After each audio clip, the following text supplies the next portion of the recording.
Too loud. A little lower. Yeah, that's good right there.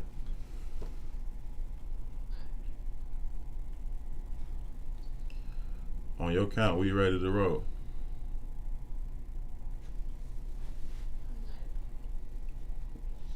We are. And then I send this over here.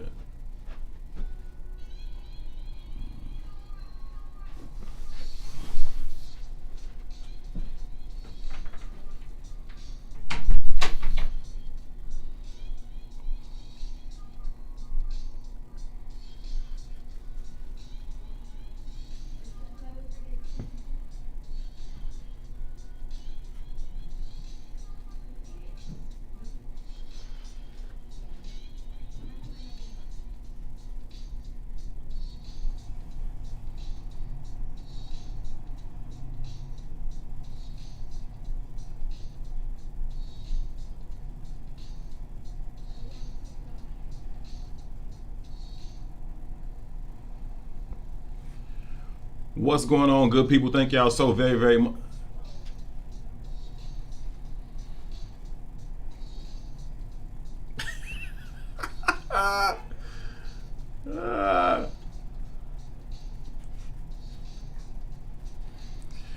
What's going on, good people? Thank y'all so much for tuning in to I Said What I Said, this Wednesday edition. We are so happy to be here with you guys. We are live from the What's in It for the Black People Media Studios. This is I Said What I Said. Herb Howard and Toussaint Warner here with you. Thank you all so much for choosing to hang out with us. It means a great deal to us. We'll be here each and every Monday, Wednesday, and Friday, 1 o'clock to 3 p.m. Feel free to join the conversation. The telephone number here is 872-259-7474, 872-259-7474. As always, your input is valued. It is appreciated. Anything you want to add to the conversation, you can leave it in the comments. You can give us a call. We'll read through as many of the comments as we can as we go through. Again, this is I Said What I Said.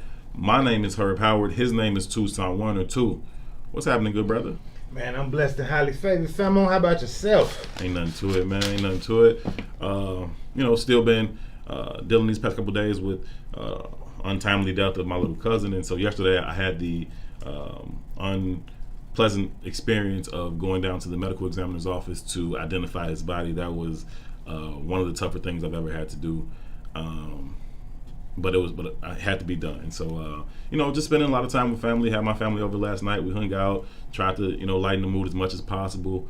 And, that was some necessary healing time. But other than that, man, all is well, nothing to complain about. Sir, how are you? Man, that kind of dimmed my light. Yeah, well, second, man. We was having a quick conversation in the car, man.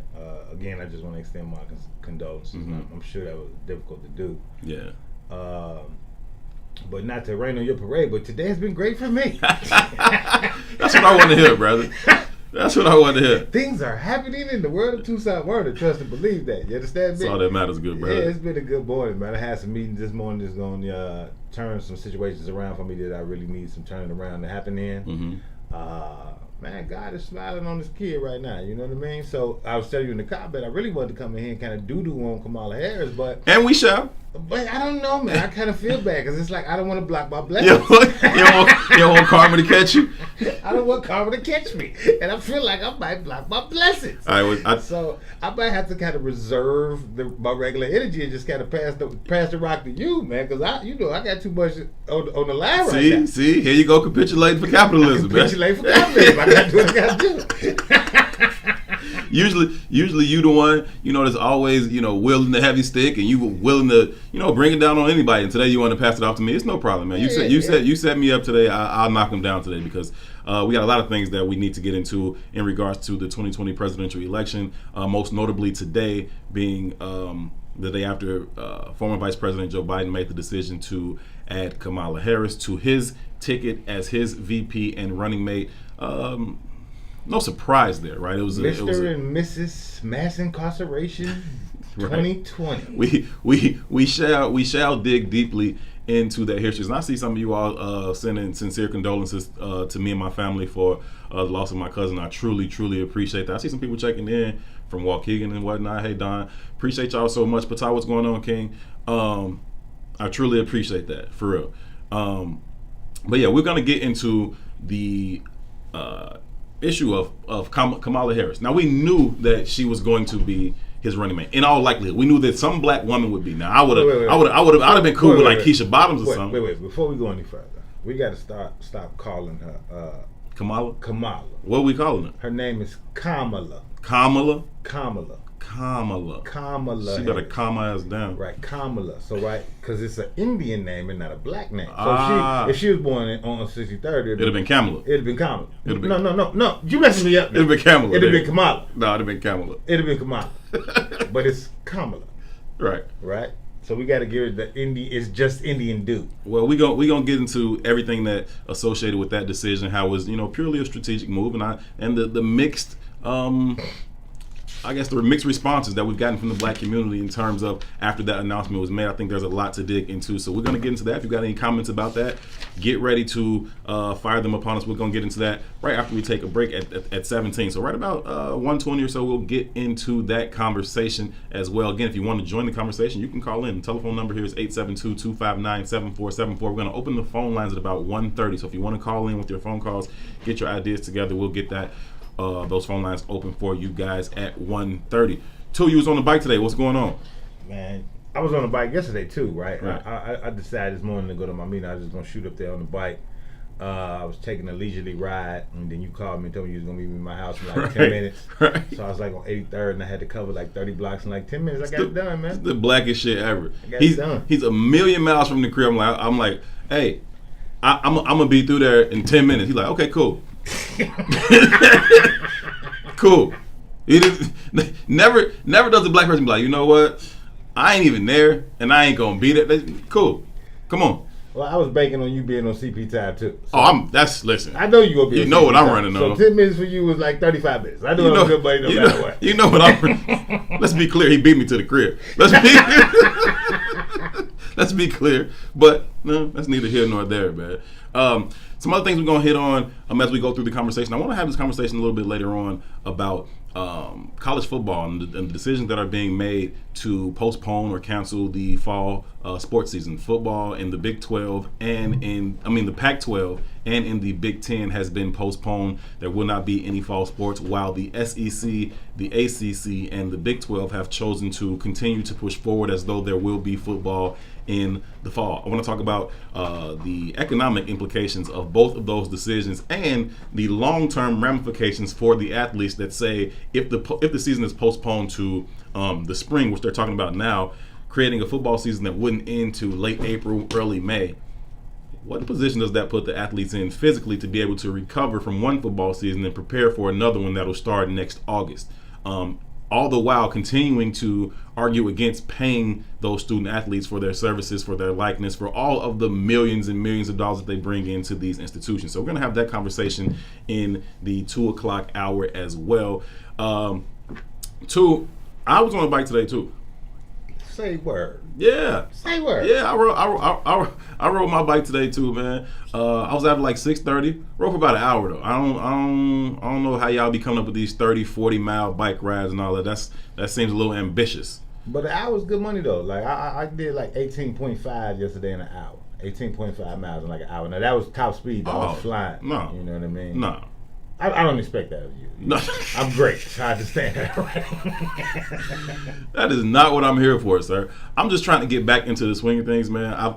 This year I've gained so much weight this year, and that's fine. I'm just whatever. I'm still beautiful. Still getting your sexy decks on? Oh my God. Phone still ringing? What? Play. So we good money on that side, but I still would like to get to a place where I feel just a little bit healthier, feel a little bit better about myself. Let me say something real quick because it's only 1:09 before we go into break. Right?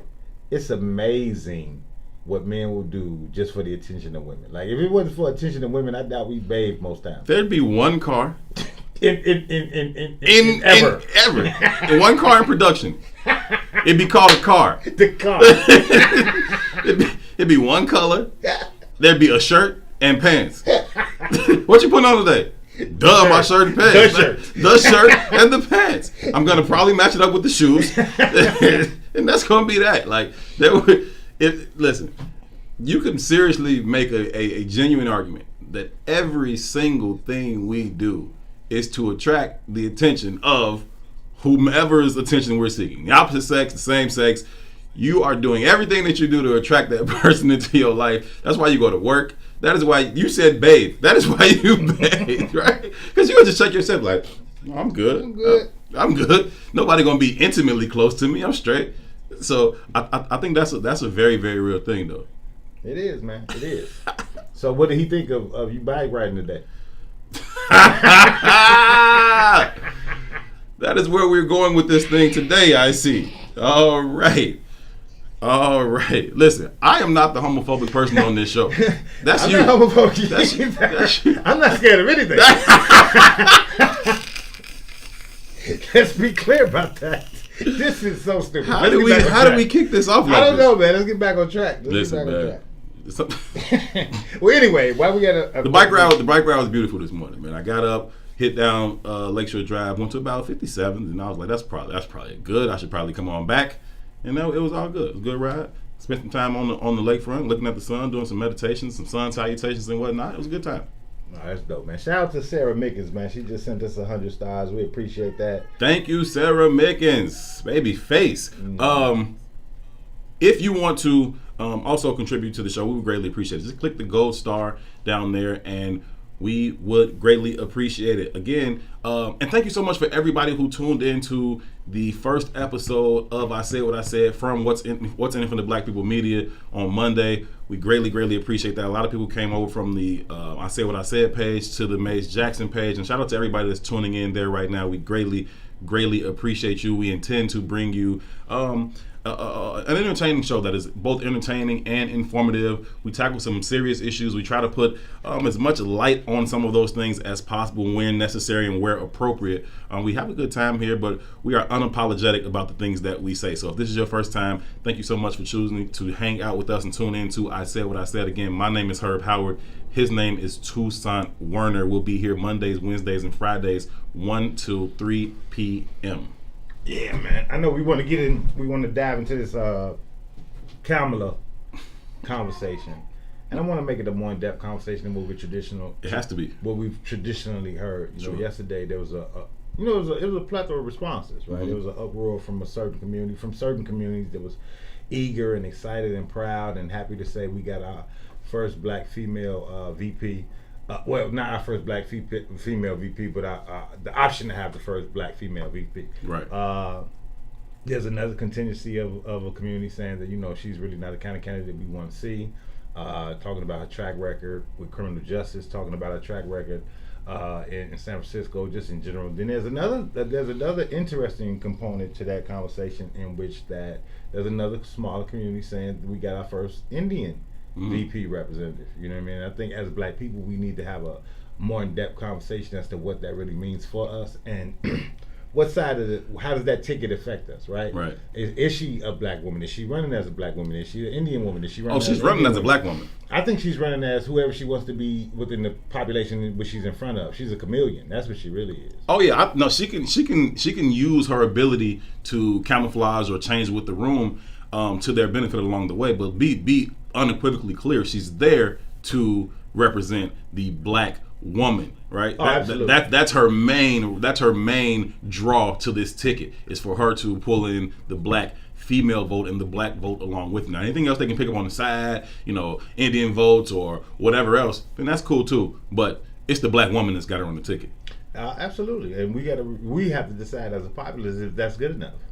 Do you think that's good enough? Fuck no. Well, so many people do. So we. A lot of people do. I saw a lot of comments yesterday that were, you know, in full support of the ticket and happy to see her on it.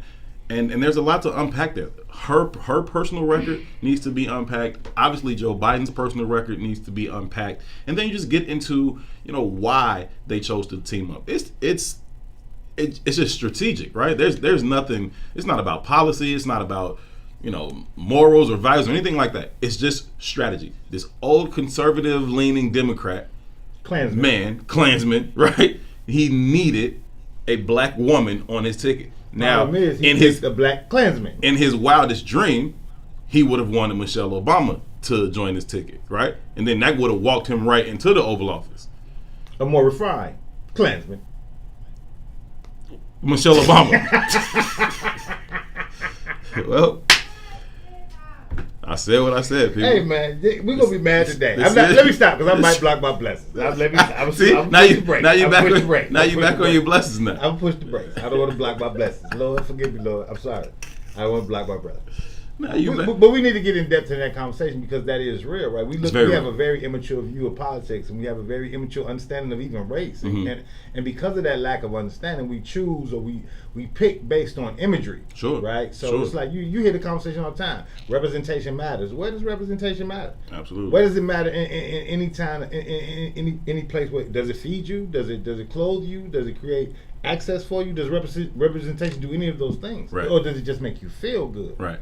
Right, and we got to get away from those feel-good moments and get to some tangible results. Yeah. So I think when you felt bad for so long, feeling good can seem like enough. That type of imagery can seem like enough. Those, just models. They don't really mean anything, right? But it looks good. It feels good, and I think that for a lot of people, that's enough, right? We saw that type of imagery. We saw that type of. It was good to see a black president, right? It was good to see a black man become the president. Did it yield a whole bunch of results for us? Hell no, right? But it made people feel good. And I think that coming around this time again, a lot of people are like, listen, I'm just happy that a black woman is on the ticket. I'm happy there's an opportunity for a black woman to be in the White House and have an influential voice in the Oval Office. Whether that's going to be the case or not, we will see. But that is going to be the conversation when we come back from this side of the break. Thank you so much for tuning in. This is I Said What I Said. We are live from the What's In It for the Black People Media Studios. Toussaint Warner, Herb Howard here with you till 3. We'll be right back.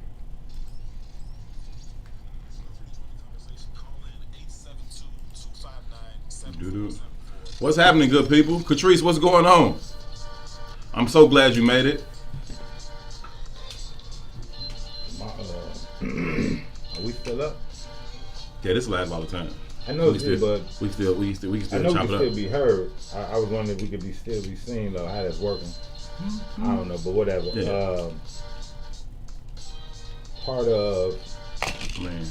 I'm trying to find this conversation I was having, because it becomes important in regards to, I think, how we can approach the Kamala conversation. You got here go a pen. Oh, these are markers, but yeah, I was trying to find a pen too. Let me go get a pen, because I be needing to hold my thought, and then I forget. Oh, here go one. Ha! Winning. Oh, Sean King. Did you what see about the Sean King? What he do?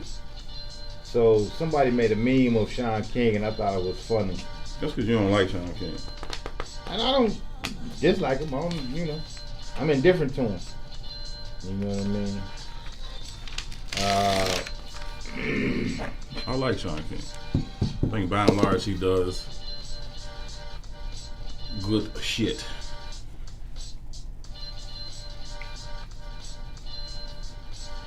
The game of moral absolutism in politics is a fool's errand. Damn, boy, that's how you feel about me, bro? I'm ready to pop back in if you ready. I'm ready. Cool.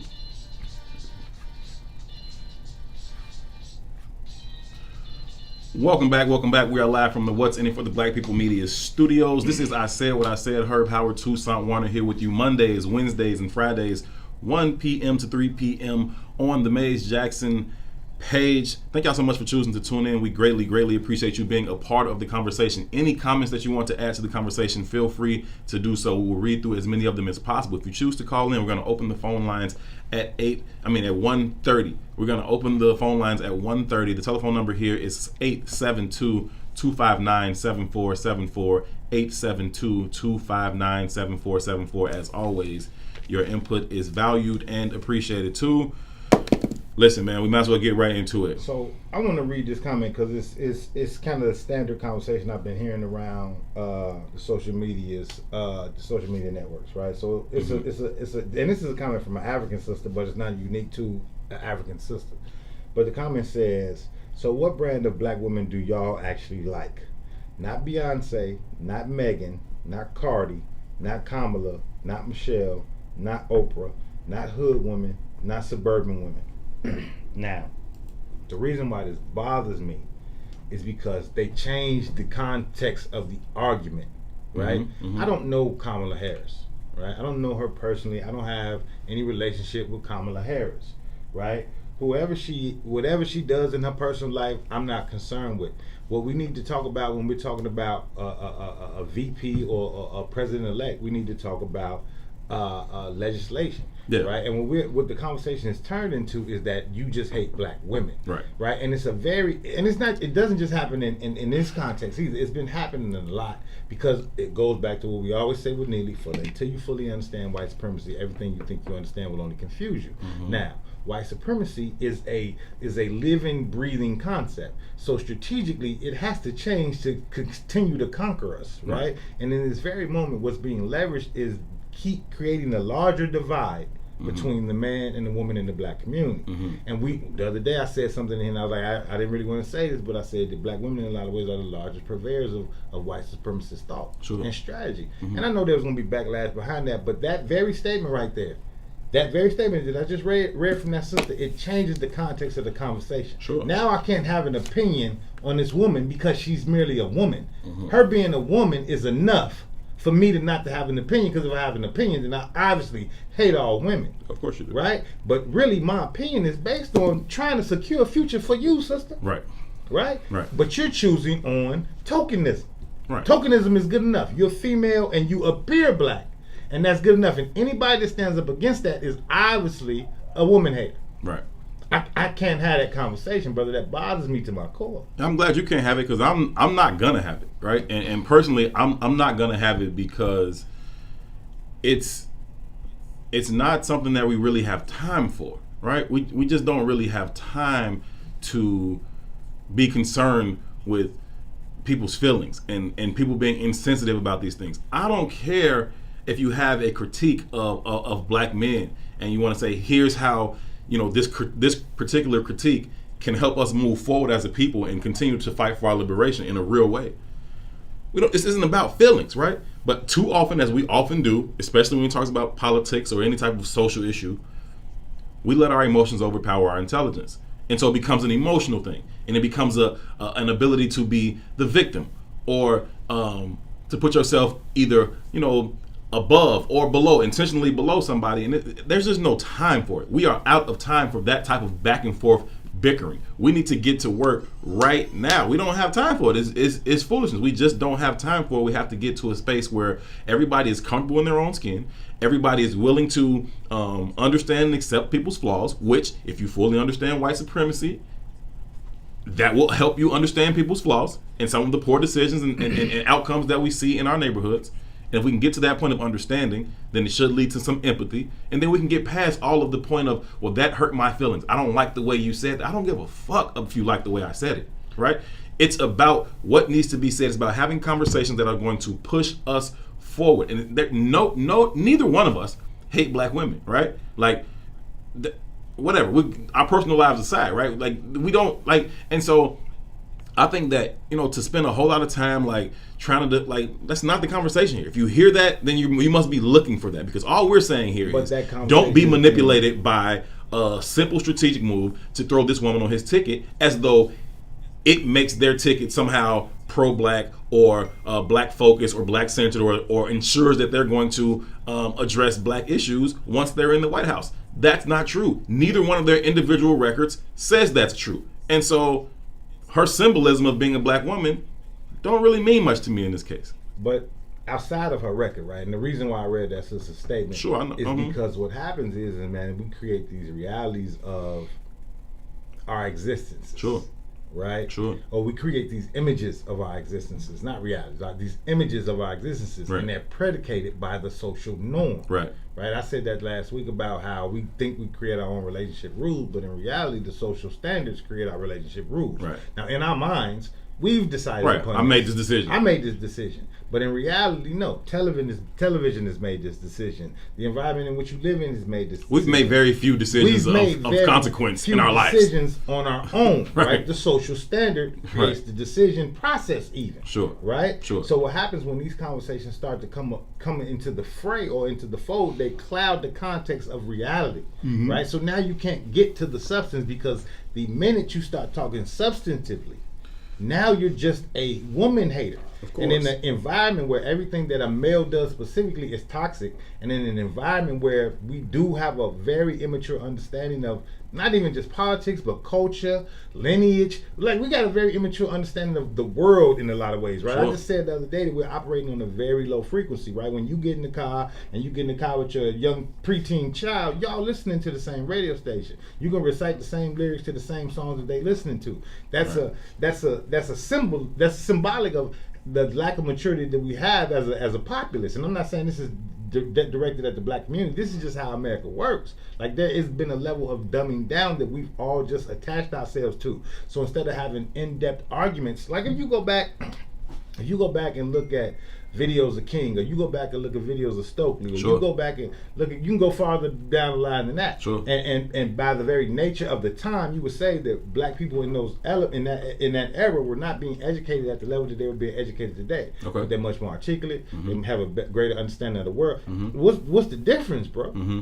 Right? Mm-hmm. So today you got a degree from one of those accredited white universities, sure. and you can't speak as eloquently as those cats. Sure. Why? Because you don't know as much. Right. Right? There's been a dumbing down of the American populace. Yeah. And instead of dealing with the substance, we deal with the symbolism, right? Or she's an AKA. So, I know I'm an alpha. Right. So she's in my sister's organization. Right. But I know alphas that never graduated nothing. Right. They were still alphas. Right. There's no validity to that. And even if they did graduate, I know me and you probably had this personal conversation before.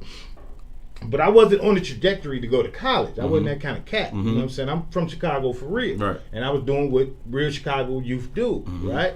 So when I got to college, I had this understanding, this expectation that I was going to meet the leaders of the mob. But immediately what I saw was that these was not the smartest people. These were some of the dumbest people I met. No. But what they had was access to get there. Dumbass geniuses, I like right? to call them. They had access to get there. Somebody in their lineage was able to put them in a position to get there. Sure. I just got lucky. Sure. Right? So those people, what do? They move through the system, they get matriculated through the system, and they become leaders. Mm-hmm. And I mean leaders in every capacity, right? Mm-hmm. They become supervisors at somebody's job. They become XYZ. That don't mean they bright.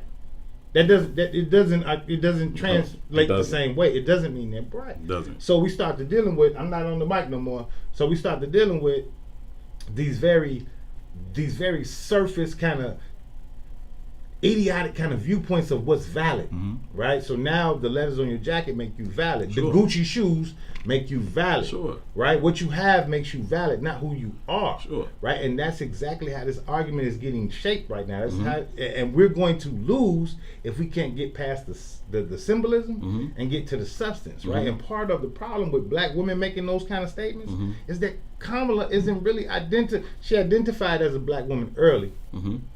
Then she got called on it and she started identifying as an Indian woman. Mm-hmm. Yesterday, when they announced her selection, sure. the little runner under the statement said the first black South Indian / mm-hmm. black candidate. Mm-hmm. Now, why does she have to run like that? Because there is no South Indian populace that can elect her. Right. That's the right of the decimal point. They're like point right. 0.0. Right. 222. Right? They're not here. Right. You understand what I'm saying? Right. So the only way they have a possible option to get elected is if the black community shows up in full force, like they always expect us to do. Which is why she's on the ticket. But what are they offering us? And this goes back to the Barack Obama conversation, mm-hmm. right? This goes back to, because Barack Obama's way is where? Mm-hmm. Hawaii, mm-hmm. Indonesia, mm-hmm. Kansas. What does mm-hmm. he know about my experience? Right. But this is also our problem, right? Because we validate him because he went to Harvard. Right. I got more trust if somebody graduated from Chicago State. They know more about me. Right.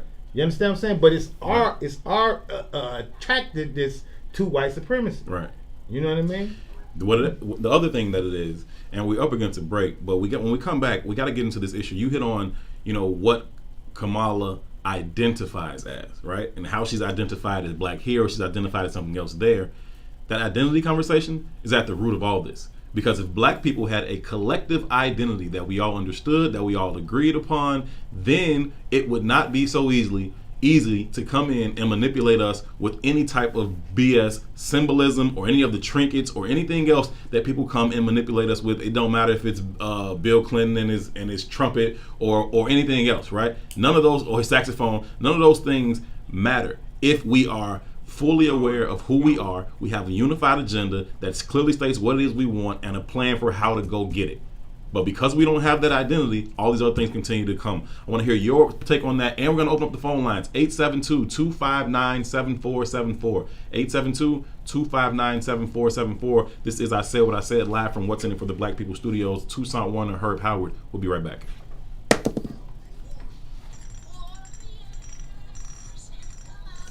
I like that. Yeah. I like that. Sonya's a beast. She know how to throw the right stuff in there at the right time. You heard the baby come in crying? I was talking about people crying about their feelings and shit. I said, yeah. Yes. Baby on that, man. Knees. Hey, Toussaint, would you be so kind as to send me the link to the page? Think you can help me out with that? Acting very light skinned right now, man. Fuck your boy, little nigga. I like that. That's dope. Good. Hey, can you send me the link, man, or what? Jesus Christ. Can you send me the link? The link to what? To the. Oh, my bad. The page. I did. I'll be very grateful for that. Hold on. Kimberly Patton said exactly 2, so Kimberly Patton clearly ain't thinking clearly today. She agreed with you that heavily about anything. I'm just teasing, Kimberly. Renee, thanks for those 100 stars. We appreciate it. Yes, we do.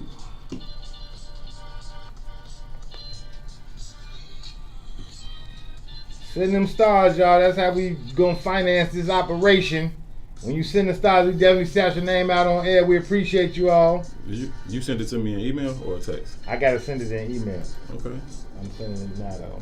Cool beans.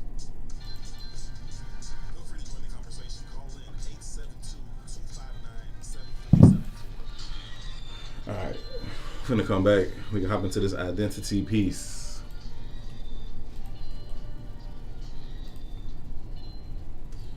Welcome back. We are live from the What's In It for the Black People Media Studios. This is I Said What I Said.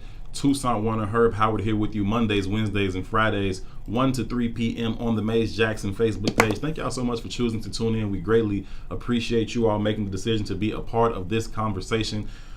We kindly ask you to share the conversation. Share it to your personal page, share it within your personal network, share it with anybody that you think would either find value in or add value to this conversation. This truly is not a conversation about me and Toussaint simply sitting here talking at you all. We want to make this an interactive conversation where everybody's input is heard, because we truly feel like the more like-minded individuals that we can get involved in this conversation, that's going to give us the best opportunity to reach the optimum conclusions going forward for how we can overcome the obstacles that we face in our community. Now, when I say like-minded, let me be clear. I'm not saying people who just agree with everything that we're saying. We can disagree all day long. Let's talk through it and find the best way forward. When I say like-minded, I simply mean people who are aware that there's a problem in our community and actively engaged in trying to solve those problems, right? So anybody that's aware that we have some problems and they're actively engaged in solving those problems, we want them to be a part of this conversation. We want them to be involved. We want their input, and we want their ideas. We think that's going to give us the best opportunity to overcome all of the things that ail our community. So please please take a quick moment to share this conversation. Share it on your personal page and also within your personal network. For everybody tuning in for the first time, welcome. My name is Herb Howard. I am the handsome, intelligent one. His name is Tucson Werner. He's the opposite.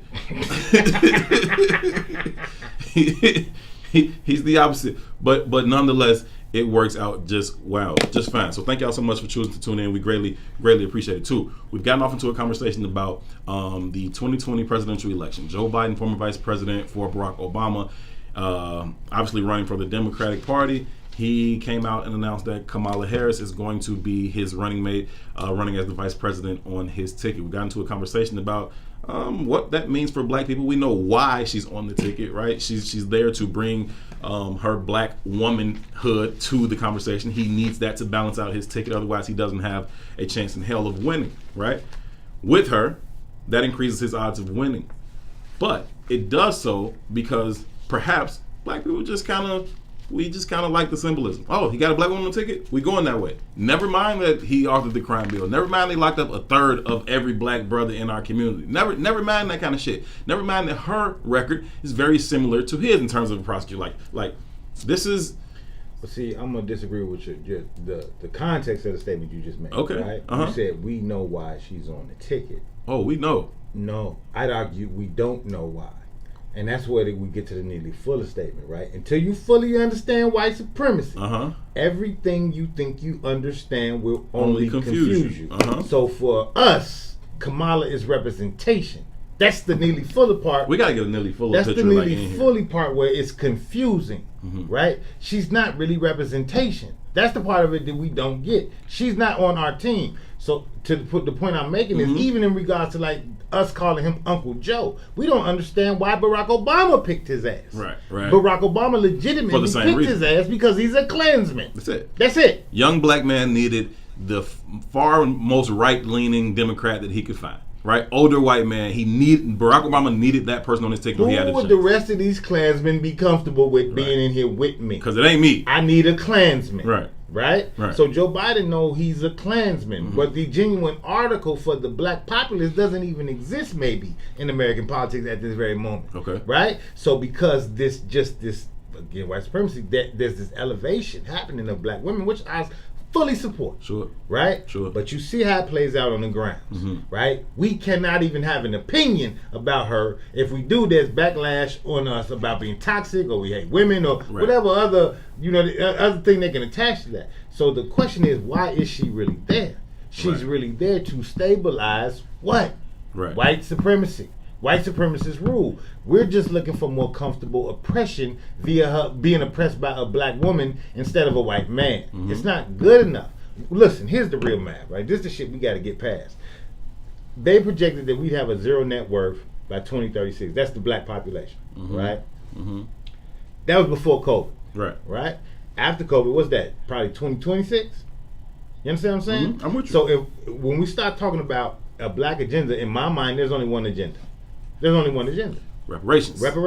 Right? Run the dough. You got to wealth building in America is always undergirded by legislation. That is the truth.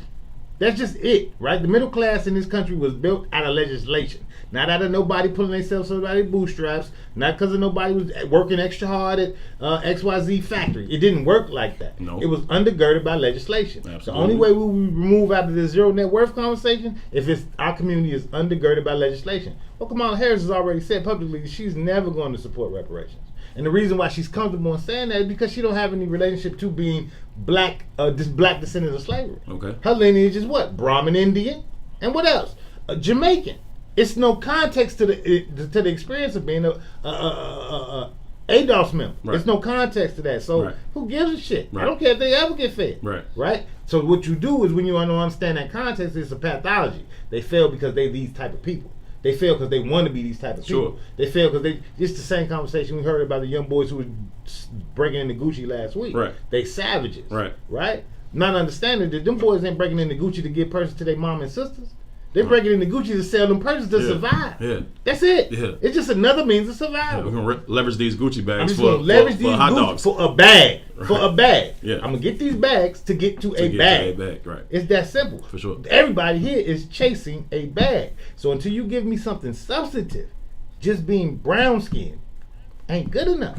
Yeah, but I think that dissension amongst us, even, it comes from a place where we don't understand each other. We don't empathize with each other. We act like we haven't been in the same places that these people have been. Now, maybe we've navigated those spaces a little bit differently, and maybe we've been able to turn it into, some modicum of success for ourselves, right? But to then sit back and look at them and say, like, that's a decision you can't even fathom, and they're such terrible, like, that's BS, right? That to believe that they're just out here making poor decisions, and that would be to believe that black people are, again, inherently more violent, inherently more susceptible to drug abuse. Like, that's not true. These things are the result, the intended, by design, the result of a racist, oppressive system that leads to the outcomes that we see in our community. To believe otherwise is absolute foolishness. And so once you can understand that piece, if you can understand that part of it, and then you can also see yourself in other black people to where you can identify with them,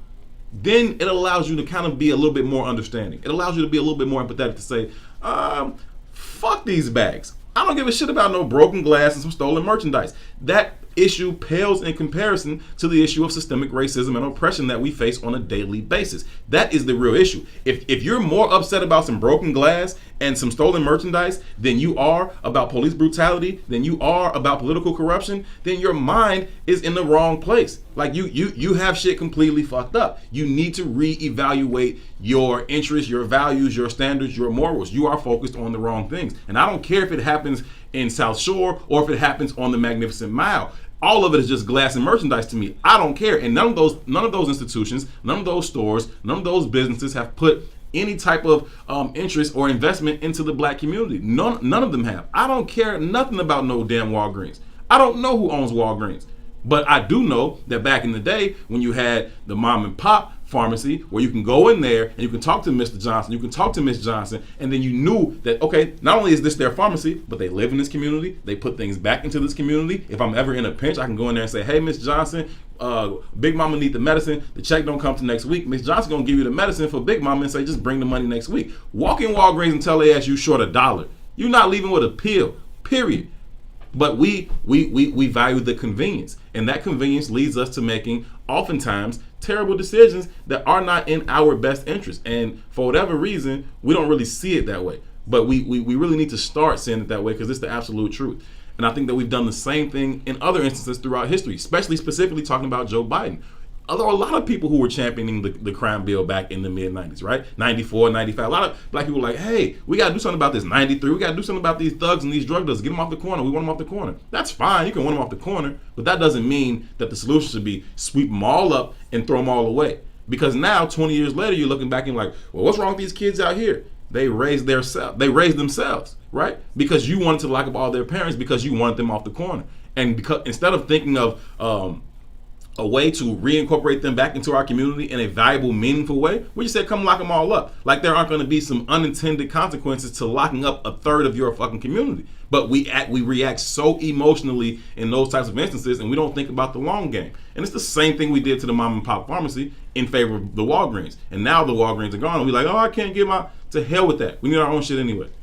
So context is so important, though, right? Of course. And it's context to the totality of our experience in America, though, right?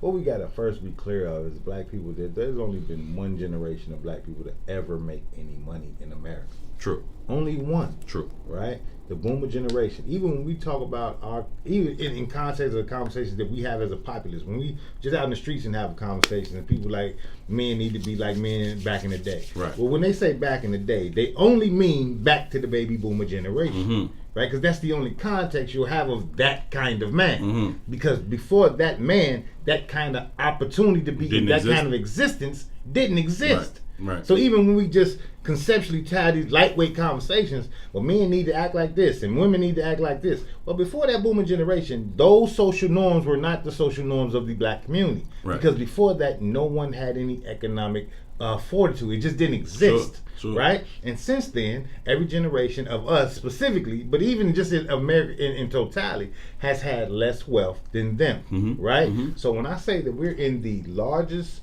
wealth calcification, wealth divide in all of American history, I am including slavery. You understand? A slave is more valuable than you and me. Absolutely. Right? A slave had equity. Yeah. Right? A slave was like owning a crib. Right. Now, in the context of understanding that, you start to understand the value and how important lineage is. Please, right? I'm imploring you, because I feel like I can hear people getting pissed off at what they just heard, right? I'm imploring you to think intellectually through that comment and not react purely off emotion and say, well, how could a slave? They were property, right? They had a tangible value to their owners. Now, black people don't have any tangible value. So, whereas before in slavery, yeah, we'll whip you to within an inch of your life. We'll put the fear of God in you. But at the end of the day, I need you to go. You got to hit that field tomorrow. Right. But again, that's why context is so important, and why we have just a very immature view of our existence. Yeah. Right. It's like you see a fat person, and because you see a fat person, you assume that person can cook. Yeah, those two aren't relatable. I can't relate. Right. That person can eat. That don't got nothing to do with cooking. Right. I cook a little so just bit. being born black or being born dark skinned doesn't give you an understanding of this experience per se. Sure. Right. Specifically from a political standpoint, specifically from a oppressionist standpoint. If you're not investing in the understanding of it, just because you was born here don't mean you understand it. Right. Right? So what happens is the further and further we get away from those kind of conversations, the further and further we get away from that kind of education, symbolism becomes more and more powerful because you don't have the substance. You're not equipped to have the conversation because you don't understand the context of the conversation itself. Right. It is what it is. So what they do then is they start to manipulating what you do buy into. And what you buy into is the imagery of blackness that is really just a version of whiteness in darker skin. It's not our true identity. So what we need to do in these moments is identify our team, right? At the end of the day, man, black people in America should have one agenda and one agenda only. And that agenda has to be reparations. And it has to be reparations because right now we are dying. And I'm saying we're dying economically, right? The median earning in America for a dual earning black household is $30,000 for 60% of us. To be in the top 1% is $120,000. You cannot survive in this America with that level of capital, right? We have to undergird capital with legislation. Now, going back to why sisters gotta stop making that false argument that you just hate men because you don't agree with Kamala Harris, and this is about Kamala specifically.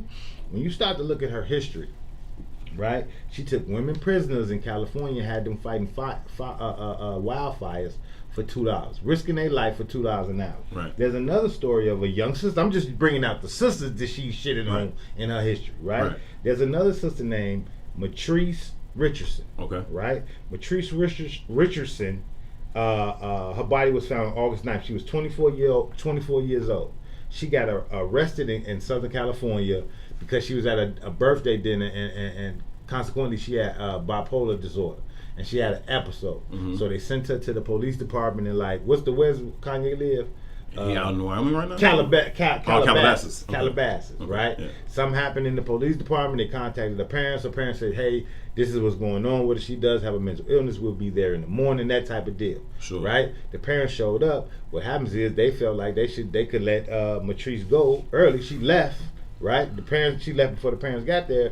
They found her body the next day. She died in the interim of being let go from the police and not finding her parents or whatever. Her remains was thrown over into the side of a mountain somewhere. But there was also remains, some DNA, blood and stuff attached to one of the leading officers at that specific police department in his backyard. Kamala prevented them from going taking on that case, right? Kamala also not just people she's a DA, she's supposed to lock people up. Kamala specifically withheld evidence for innocent cases, right? Death penalty cases. She's not an upright person. It's not just she was doing her job. She was super Negro for the white man. She was overextending herself in doing her job, right? So we got to get beyond just saying what she was doing. That's not true. Do some history. Do some research. There is her record laid out for you. If you feel differently about her record, we'd love to hear from you. 872-259-7474. 872-259-7474. When we come back from the break, we want to hear from you guys. Simple question.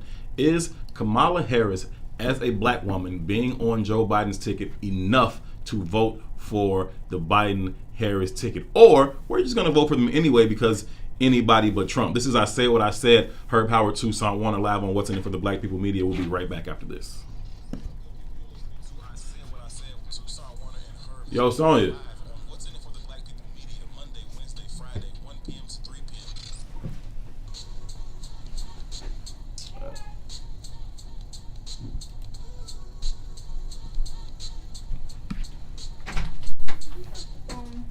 Huh? Yeah, he said we just gotta turn it on when the call comes. Where's the phone? That white phone, right? It's this thingy majiggy right here. He said we got a call. Turn this on. Is the call? I think so. I'm gonna go around. Do you know how I can? Cause this screen went out. Do you know how to get it back to those cameras, or no? I don't know if it was like on a particular platform, if it's the Tubi shit, or if it's some other shit, or where we was watching it. Maybe it was. No, it wasn't YouTube. Is that the phone? That's your phone, right? Yeah, that's my phone. I'm trying to keep up with these comments. Carol, was it? Carol asked me to name the case again. It was Matrice Richardson.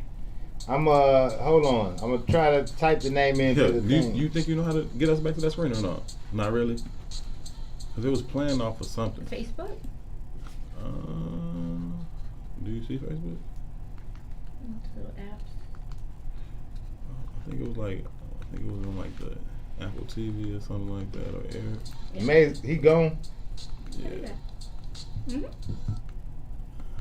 I don't know. I mean, I know it's still up. I just can't see it on this screen, and so it was helping me a little because the comments was on that screen. I can't see them on this thing. I like to read as many of the comments as I can as we go through, but I can't quite seem to get back to that thing with that. But it's cool. I'm ready to roll whenever you are. Like,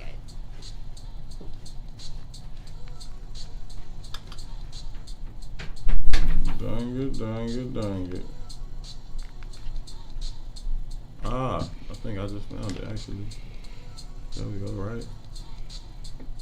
Boy. Are we still on? The mic still on? Yeah.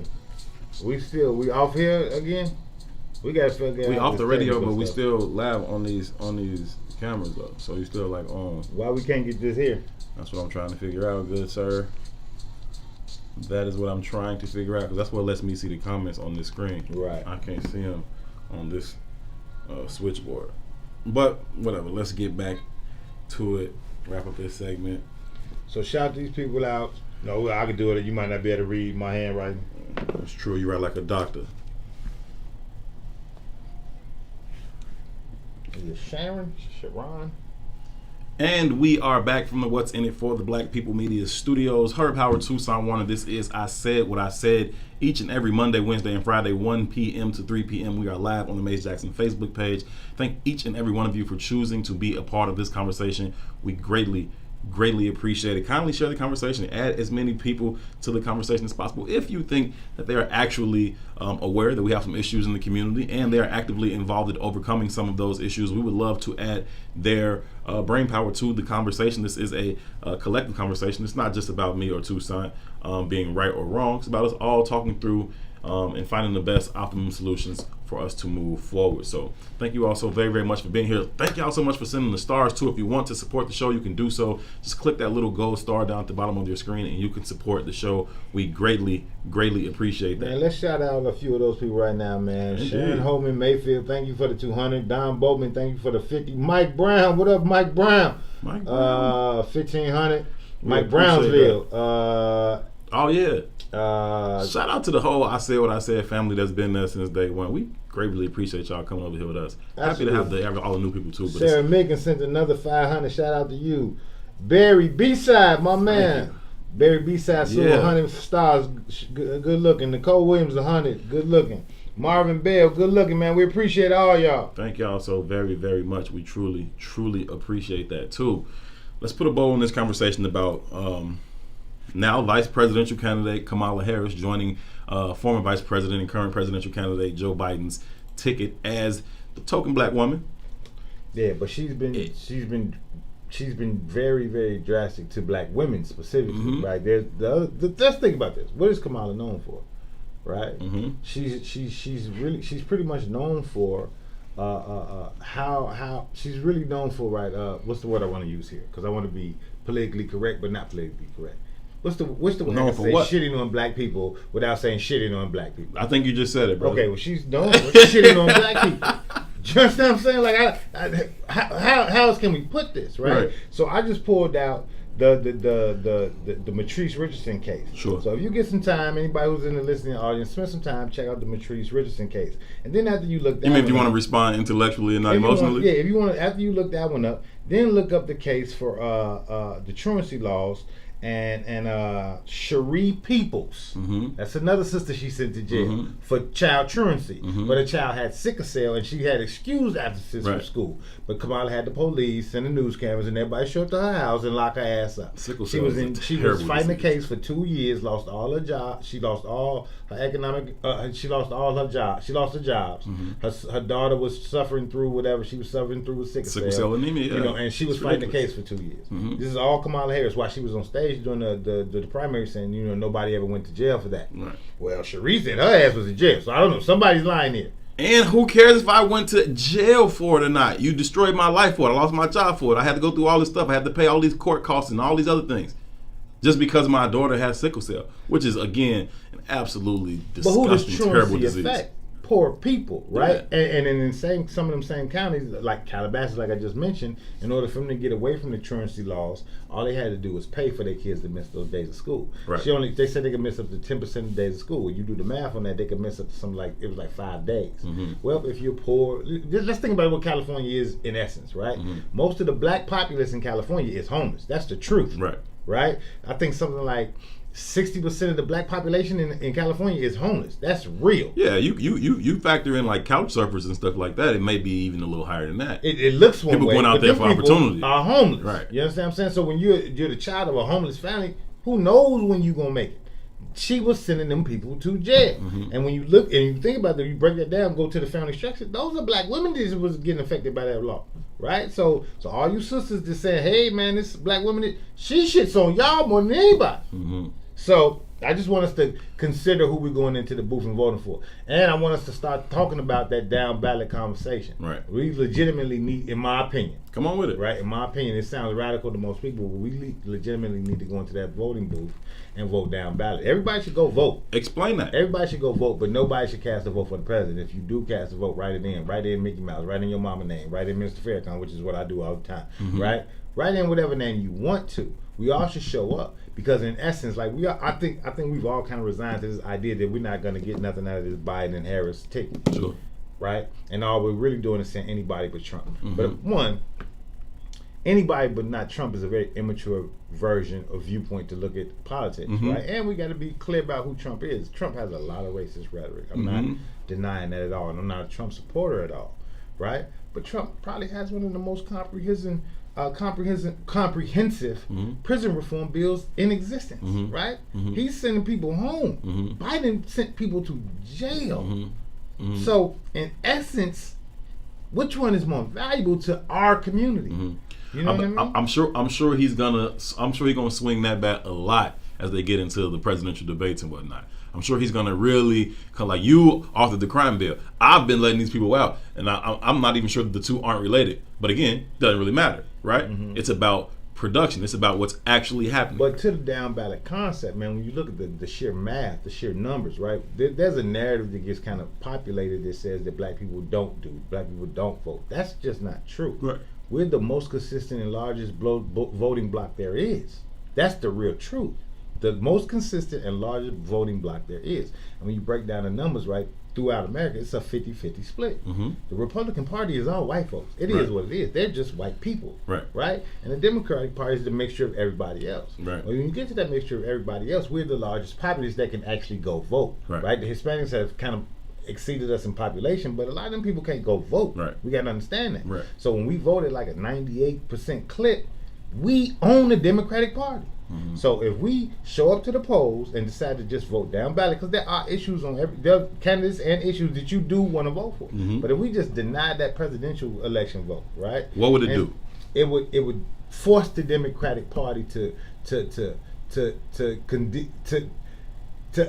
make amendments for whatever our needs are. Sure. right? Sure. So in 4 years, right, we might suffer through this next 4 years of Trump, and I'm not gonna say that's an easy thing, right? It might be some fascism shit going on, I don't know, but it's the real election right now is between fascism and neoliberalism, right? So we gonna have to suffer through these next 4 years, but we've been suffering for 45 presidents. What's different, right? To go into that next election with some real power. This is what we want. Either you do it or you know what we can do. Right. And if you don't do it, you'll never assume power again. Ever. Ever. Because them white Republicans ain't never changing. They're going to rock with the home team. Right? What the Democrats have been able to do is leverage the lie. They've been able to leverage symbolism. Whatever the lie might be. It might be the lie of the trumpet. It might be the lie of Barack. That's the lie of Kamala. Whatever the lie is, it don't matter. Right. They've been able to leverage the lie for our votes and that symbolism and that tokenism, whatever it means. Like, Bill Clinton was the first black president because he could play the saxophone and talk to our city hall. Man, get the fuck out of here, right? Let's mature our view of politics and start looking at this shit from a strategic standpoint, right? Just because this is what they present to you don't mean that's how you got to respond, right? And that's our problem. We got to grow the fuck up. We have to be willing and able to deliver sufficient enough consequences when we don't get what we expect to get. When we come back from break, I'm going to get into a little bit more of that, and we'd love to hear from you. 872-259-7474 is the telephone number if you would like to join the conversation. 872-259-7474. This is I Said What I Said. Tucson Warner, Herb Howard. We'll be right back after this.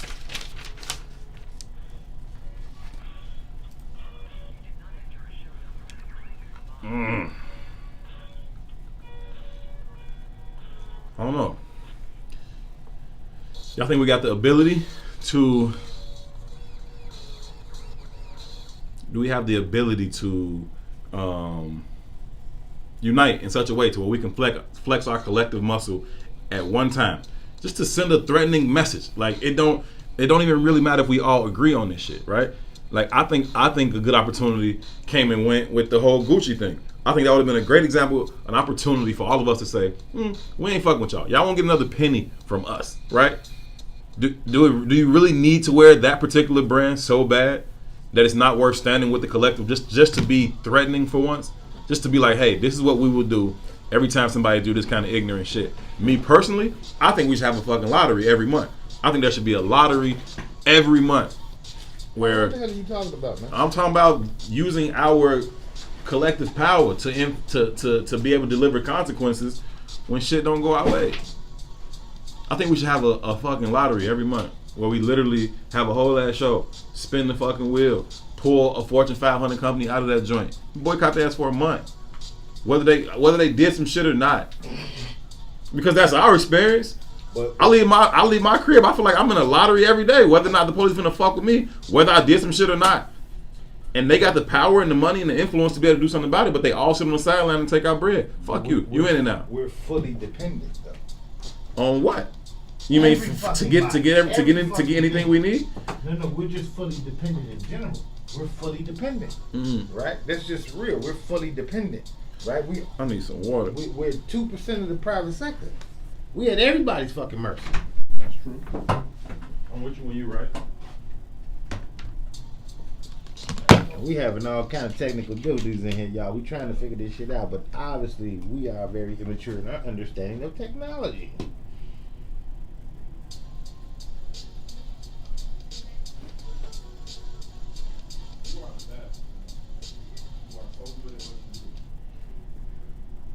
But Ty, what down? Edward Steve, what down? David Middlebrooks, what down? Raw Diva, what down? Kimberly Patton, what up? Lennox House, what's happening? Dexter Childs, what's happening? Linda Jennings, Mama Linda, what's happening? DS, what up? Nicole, what up? Kang, what up, man? Appreciate the stars, broski. Sean J, what up? Carol, how you doing? Hey, y'all, we need to get some callers in. We want y'all to use the phones and call us and have a discussion. The call-in number is 872-259-7474. We got real phones now. Let's open the dialogue. That makes this conversation much more entertaining. I don't really like talking to Herb like that. That's because he's not as intelligent. He can't really. That's right. Can't really out debate me. You're more handsome. You're more intelligent. Oh man, good thing I got a little money. That's the most accurate thing you've ever said. No, that's why I keep a little money in my pocket. That's how I compete with you. Ah, man. Alright, I'm ready to jump back whenever you are. Go grab one of your water. You can jump back. Cool.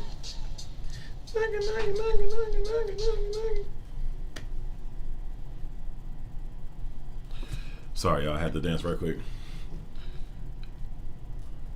Esco, I'm ready. I'm good.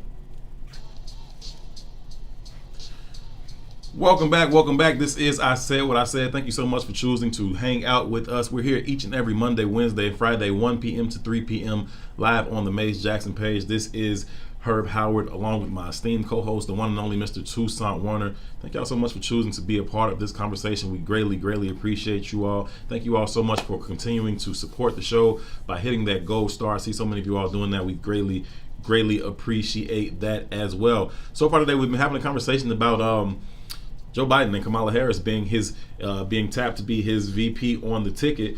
Kind of wrapping up that conversation and heading into a little bit of a different direction. But to be honest with you guys, it's kind of always the same conversation when you're talking about this fight for our liberation. It's a very simple thing, right? Can we learn to love ourselves first, love our brothers and our sisters, and act that way? Can we learn to let go of white supremacy? Because whether you know it or not, if you grew up in this country, it's almost impossible to not be infected with the disease of white supremacy. Now, you can work as you get older to unlearn some of that bullshit, but the fact of learning it is almost invariable, right, and unavoidable. So can we let go of that, and can we let go of the way we interact with capitalism? That's not to say nobody should have anything nice, or you got to live under a bridge, or you don't need money, because this is a capitalistic society. You need money, right? So I'm not saying anything about that piece, but what I am saying is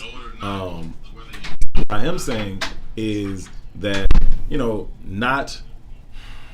not being so married to it to where it influences and impacts each and every one of our decisions. That is not the primary reason for why we get out of bed in the morning, because that is something that it needs to change, right? And if we can think about that thing differently and operate differently in that space, then I think that it will allow us to, one, see each other more humanly, see each other as just like me. I can see myself in you, and if I can see myself in you, then that allows me to then treat you with a certain level of respect, a certain level of understanding, a certain level of empathy that I don't think right now permeates enough in our community. And so my question is, can we put ourselves in positions to be able to deliver a sufficient enough consequence to influence people's behavior, right? I think we spend a lot of time worried about how people feel and what people say and what they think. And Toussaint kind of alluded to that earlier in terms of, the person that Donald Trump is. Donald Trump is a scumbag. He is a piece of shit. He's arrogant. He's racist. He's bigot. He's sexist.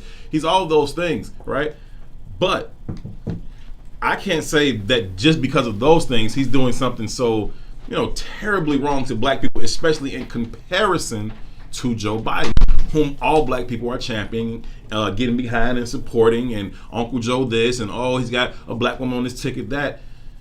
Those things aren't real tangible issues. Those things aren't really impacting us in the same way as, the crime bill per se, or any of the cases that Toussaint cited about Kamala Harris. Regardless of that, here's something that Trump did, and it was inadvertent, right? He woke up the sleeping giant.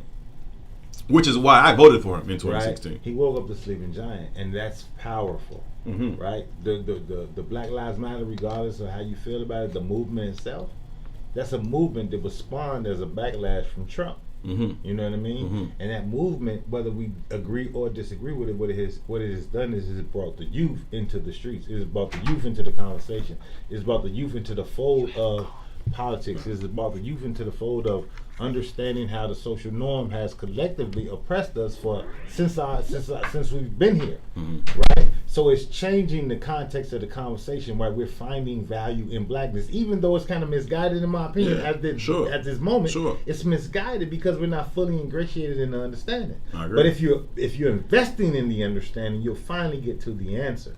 right? So when we normalize this behavior, when we get back to our regularly scheduled program, our most consistent forms of oppression, what happens? We kind of fall back. We're not as aggressive and intensify in that moment and in that movement, right?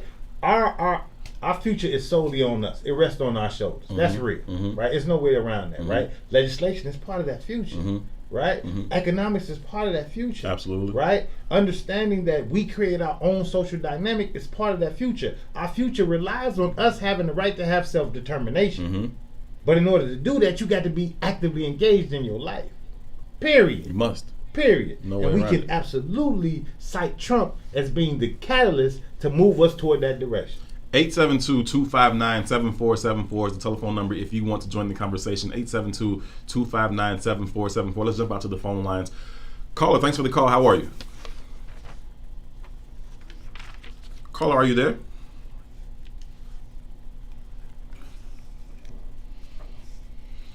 McFly. You got them, Sonya? You can hear them? Caller, are you there? All right, having a little bit of some technical difficulties getting the caller in, but we'll try to get back out to the phone lines if you want. Again, if you want to join the conversation, you can do so as well. 872-259-7474. Also, I see a lot of you guys commenting on the Mace Jackson Facebook page. Gonna get to some of those comments too. Is always kind of combing through those and finding some that he finds particularly interesting to add into the conversation. But no, I agree with you, man. I just don't know that we can. I haven't seen any examples of us being willing and able to unify in such a way to where we can get past some of those things, right? I want to think that we can, but I haven't seen it. Well, we've only been here for one generation, right? But it's happened in our lifetime, right? So me and you often had this conversation, man, that I was born in '76. Right, so that's legitimately 8 years after King was assassinated, right? So I'm the direct descendant of that generation that had so much global change, not just national change, global change. But why was that moment, right? Why was King heralded in the way that he was heralded? It's not to say that kings don't exist today. They do, right? Why was Malcolm heralded the way he was heralded?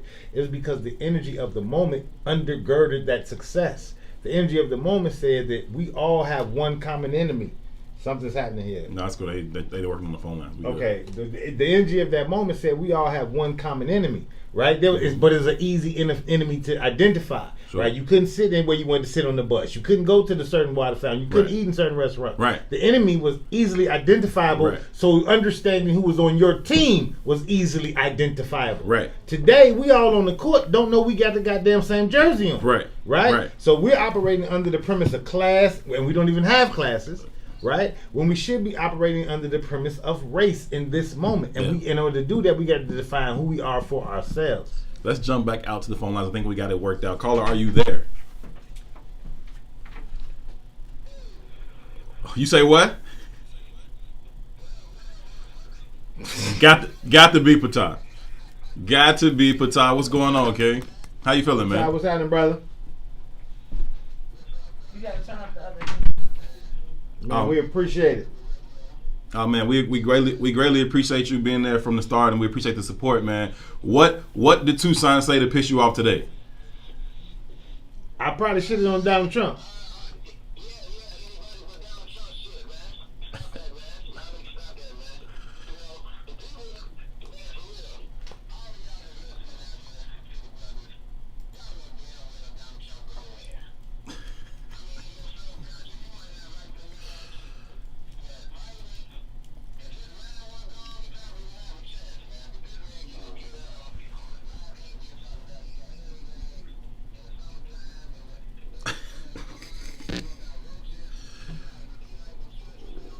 What, man? How do we? The audience can't hear the caller though. No. All right. Well, brother Patah, listen, man. We appreciate you checking in. I think that if I were a betting man, I would lean towards Trump being reelected too. But there's a lot of time left, so we'll see how it goes, man. Thanks so much for the call. Hey, one more thing. Go ahead. Trump Nation. Of course, Trump Nation.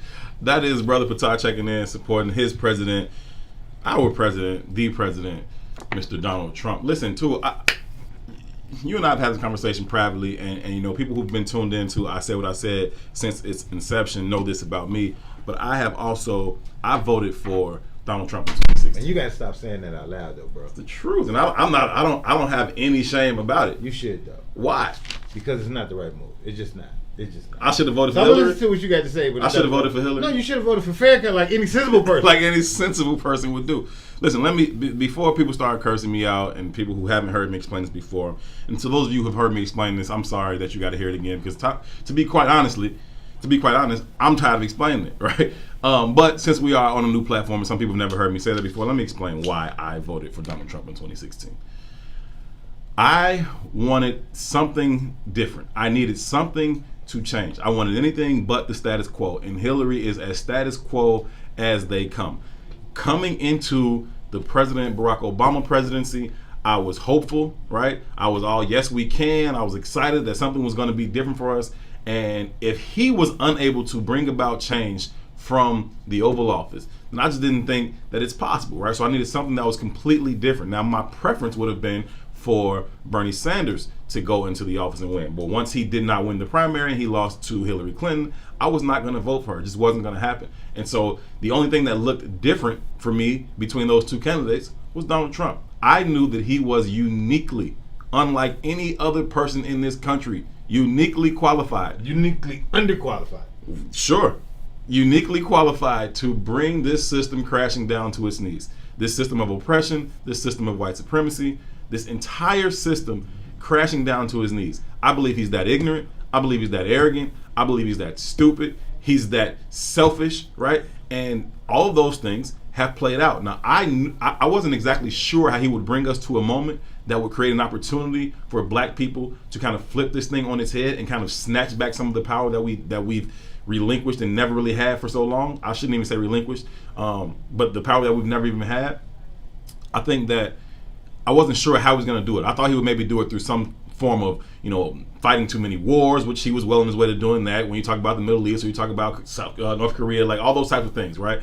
I thought maybe it would come in the form of some type of economic disaster, because his personal economic history in terms of business is not great. Despite everybody thinks he's this wonderful businessman, he's actually pretty freaking terrible with money. So I thought it maybe come that way. But it came in the form of a pandemic. Either way, when you talk about that, you talk about his rhetoric and how it has kind of removed the rug away from what America is. It's made these racist white people feel comfortable expressing themselves in a way that they haven't felt comfortable expressing themselves in quite some time. And let's be clear, he's not creating any new racist, right? They just feel comfortable being who they've always been. And me personally, I appreciate that. That being said, I think the president is doing a phenomenal job. I say, kudos, Mr. President. You keep it up. He keep acting like this, and if he's fortunate enough to get 4 more years, he'll bring this whole fucking system crashing down. Now the question then becomes, will we be in a position to then step into that space and create a new system, or will we become victims of an even stronger, more ironclad system that's designed to keep us oppressed? That becomes the question. Now, if we want the system to come crashing down, which I certainly do, then we have to be ready and willing to step into that space and create a new space that works. I want to hear your opinion on that when we come back. The phone lines are open for you guys. If you want to call in and weigh in on that, you can leave your comments as well. 872-259-7474. 872-259-7474. My name is Herb Howard. I said what I said. Tucson Warner will be right back after this. So the views and ideas of Herb Howard are not the views and ideas of I Said What I Said. That's why I split it up. I'm Herb Howard. That's and I just said Herb what Howard I said. Herb Howard's crazy shit. I said what I said. Keep it up, Mr. President. You're doing a I phenomenal voted job. for Farrakhan.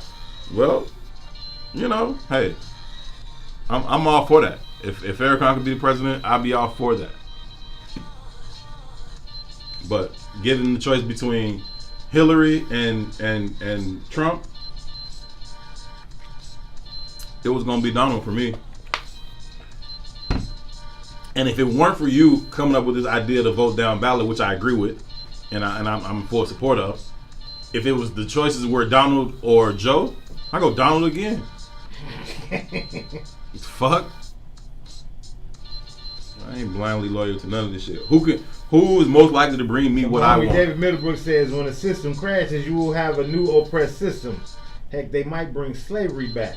So David, I'm that's on the table. Look, that is on the table. But see, here's what I rock with, right? I'm on some Amos Wilson shit. At what point do we become threats, right? So violence is not off the table, and what we got to understand is, again, I said this last week, we already in the war, right? So the police just represent the first line of defense for that government. They are the army on the streets.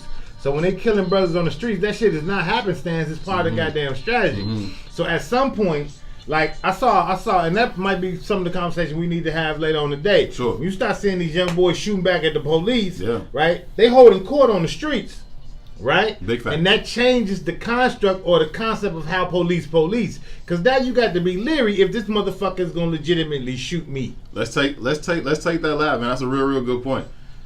Esco, we ready whenever you are, love.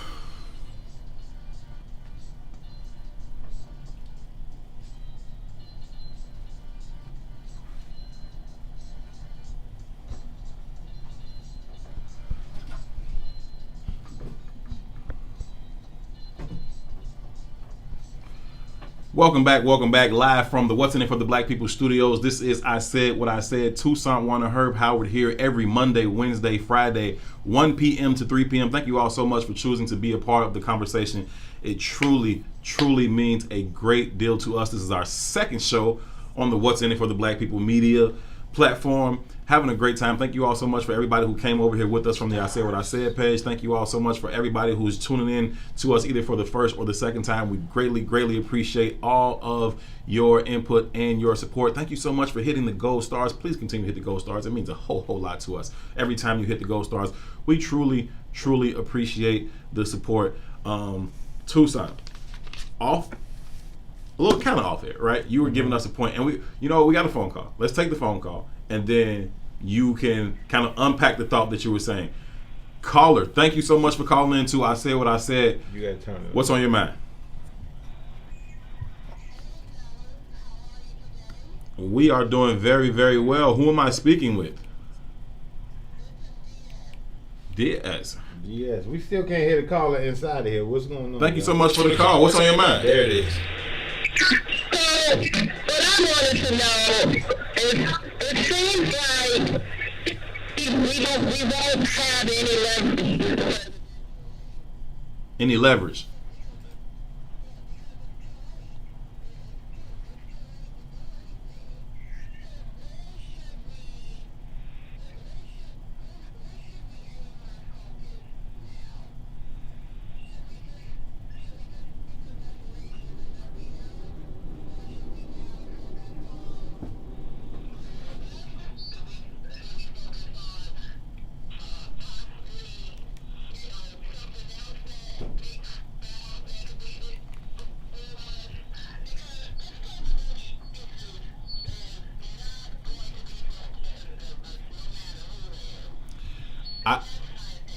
I agree with you on that. Thank you so much for the call, Diaz. We truly appreciate it. Listen, I think that, unfortunately, we find ourselves fighting a war on multiple fronts. That is not the way you want to fight any war. It divides up your resources. It divides up your manpower. That is not the way that you want to fight a war. Unfortunately, that is the position that we find ourselves in. We absolutely must fight this war on multiple fronts. We have to fight it in terms of politics and policy and those types of things. We have to fight it economically. We have to fight it in terms of education. We have to fight it in terms of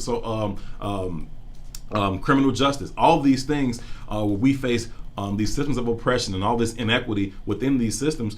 These are things that we have to deal with. Unfortunately, we have to fight these things on multiple fronts, and so it then becomes imperative for each and every one of us to figure out, okay, where's my greatest interest in this fight? How can I most help in this fight? Where do I want to spend my time? Where do I want to invest my resources in this particular fight? Get busy in that lane. If that's education for you, fine. If that's criminal justice for you, fine. If that's economics for you, perfect, right? Get busy in that lane, but then also figure out how we can make sure that all of those things are interconnected in a way that is going to allow them to be as effective as possible. The systems of oppression that we face are very well unified, from education, clear across the gamut. All those things are very well connected. They just aren't designed for us. And if we are going to combat those systems, then we have to be as organized if not more so. And so I think the question about how do we approach this particular election coming up here in November, I think Tucson has presented the best argument that I've heard for what I think we should do. Now, a lot of people will say that's very radical. A lot of people say, well, what are we going to get out of that? And I think that he continues to lay out the reasons for that quite well. He articulates it much better than I do, Diaz. So I don't know if you heard him kind of go through that, but in essence, he says we should vote down ballot. We should not vote for president. We must show up to the polls, right? We need them to know that black people came out and voted. We were there, but we didn't see anything that we liked in this presidential election. There was nothing in it for the black people, and so we kind of withdrew our vote for that particular race. Vote down ballot so that they know you were there, and write in somebody for president. Now, I would like for us to have a collective idea for who we should write in, but if you write in Bugs Bunny, then that's fine too, right? Because what it does then, in Tucson's estimation, and I completely agree, is it lets the Democratic Party know that, one, we showed up, but we didn't vote for you all because we didn't think there was something on the table for us. And then that will force them to then make sure that we have a seat at that table the next time y'all need us. Because they've been so they've become so accustomed to us throwing our support behind them so blindly that they take it for granted now. We don't have to do anything. We'll show up every 4 years. We'll show up in a neighborhood restaurant. We'll buy a pan of chicken and we'll get the vote, right? No. What do you have for us? And if you don't have anything for us, then you aren't going to get our support. Politics is the only walk of our society where if we don't get what we intended to get for our investment, we invest our time, our money, our vote, whatever resources that we invest into something. If we don't get what it is we intended to get out of it, we throw a fit in every other walk of our society. If you go in a restaurant, you order something, you give them your money, and they give you something completely different or anything less than what you ordered, you're going to throw a fit. You're going to take this food back. You're going to give me some more food. At the very least, you're going to give me my money back, right? But with politics, we say, okay, I'm going to give you my support. I'm expecting this, that, and that in return. When those things don't come back to us, we don't throw a fit. We don't demand that somebody is ousted or not supported the next time. We kind of forget about it, and 4 years later, we're right back saying, here's my vote, because I'm a Democrat. I think it's foolish. I think it's absolutely foolish to pick which side of an argument you're on before you hear what we're arguing about. Tell me what we're arguing about. I'll tell you what side of the argument I'm on. There are some things I'm very conservative about, some things I'm very liberal about. But I'm not going to make that decision before I know what it is we're talking about. That's just me. So look, I want to read this comment from David Middlebrooks. It says, when the system crashes, you will be in a new oppressed system. Mm-hmm. Heck, they might even bring slavery back. They may.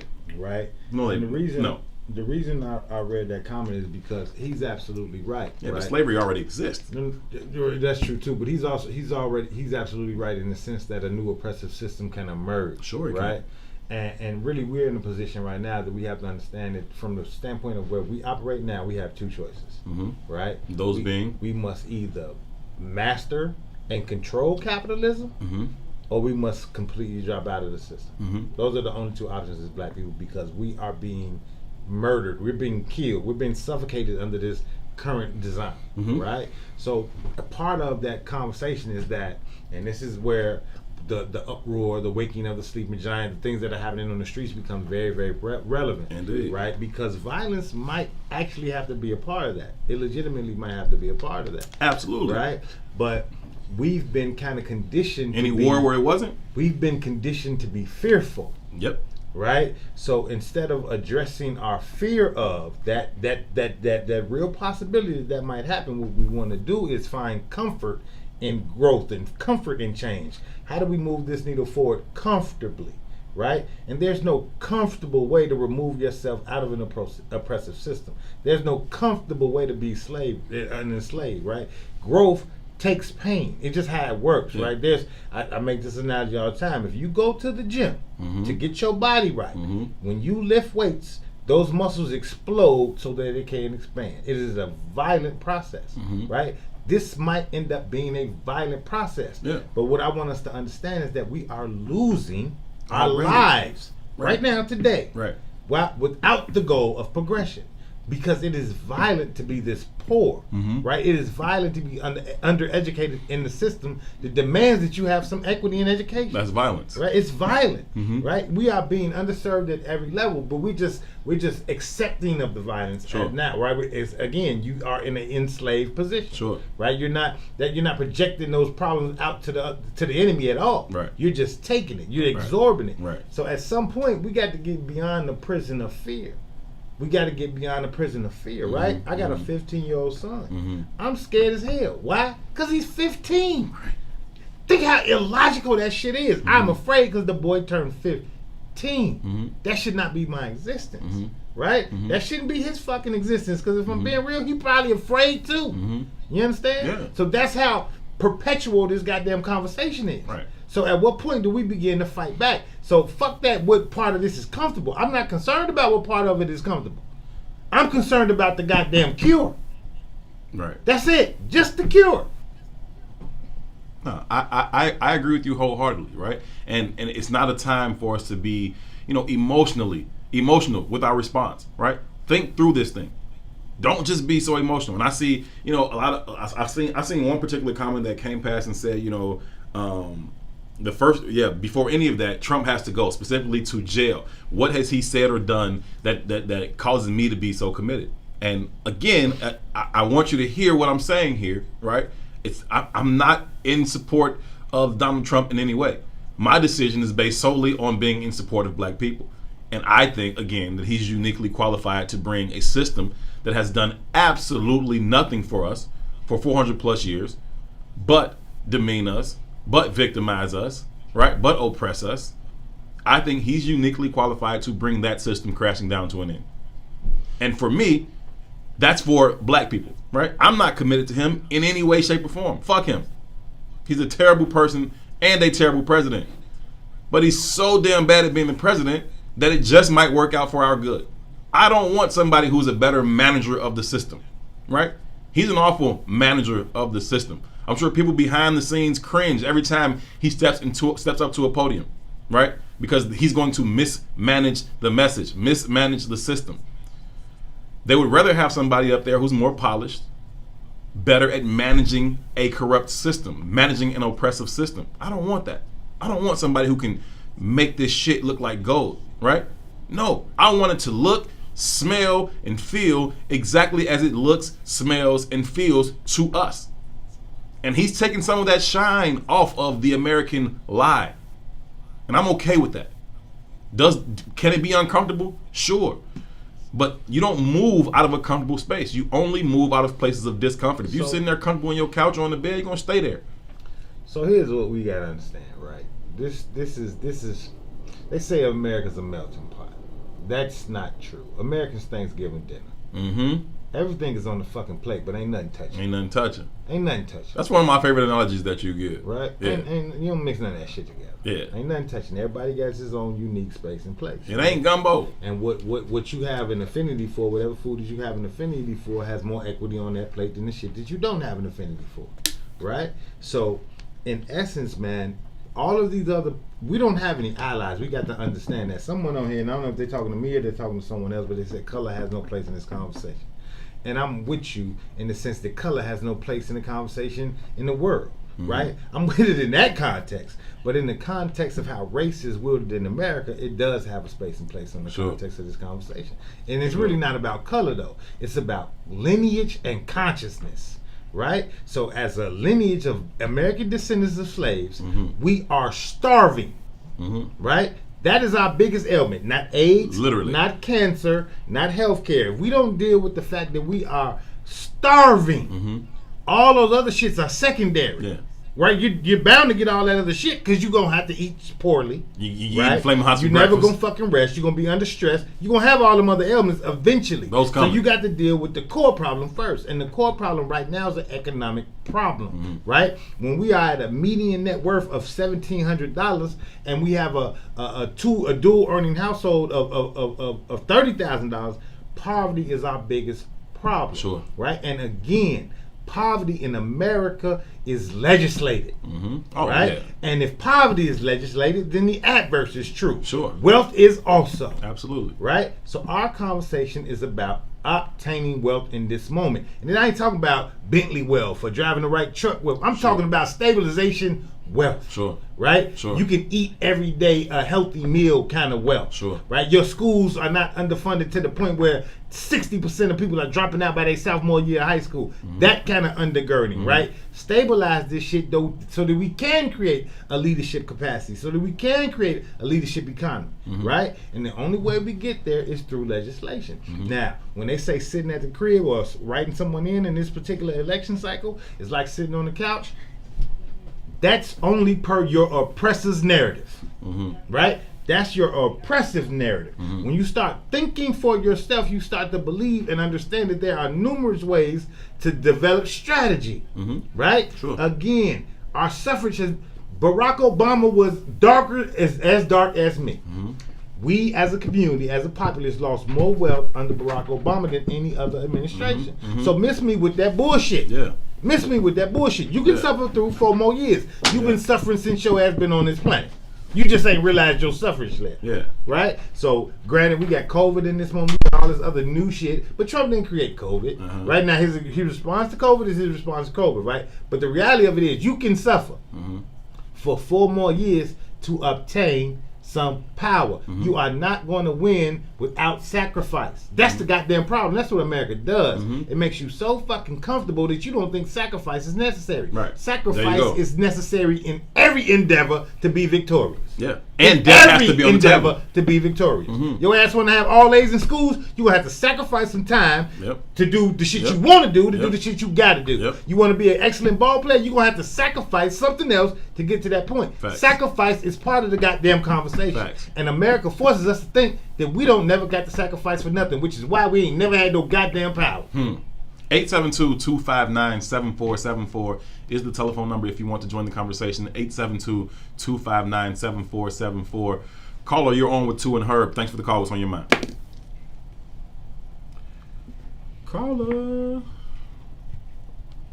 We gotta stop taking callers until we figure this shit out. Till we get it nice and right. We're working through it, y'all. Y'all bear with us. We'll work through these phone calls. Caller, sorry about that. We'll try to get you in if we can before the bottom of the hour. Tu, you are on point with everything that you just said, man. I agree wholeheartedly with everything that you just said. I think that Pataj just made me laugh. I'm sorry. This is cool. Like, now that I can see the comments, it's super cool to just reading through all the comments of what people would be saying.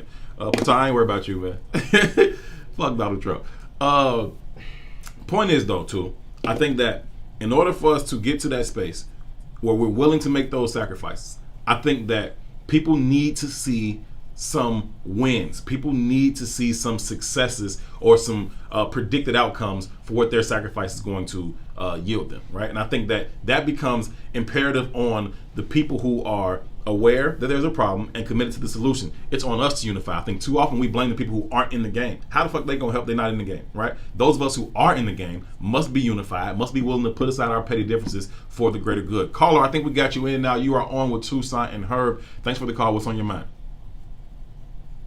Hello, we hear you loud and clear. What's your name? We can hear it through the mic, but we can't hear in the studio. We can't hear in the studio. The audience can't hear the callers. No. Can you hear me?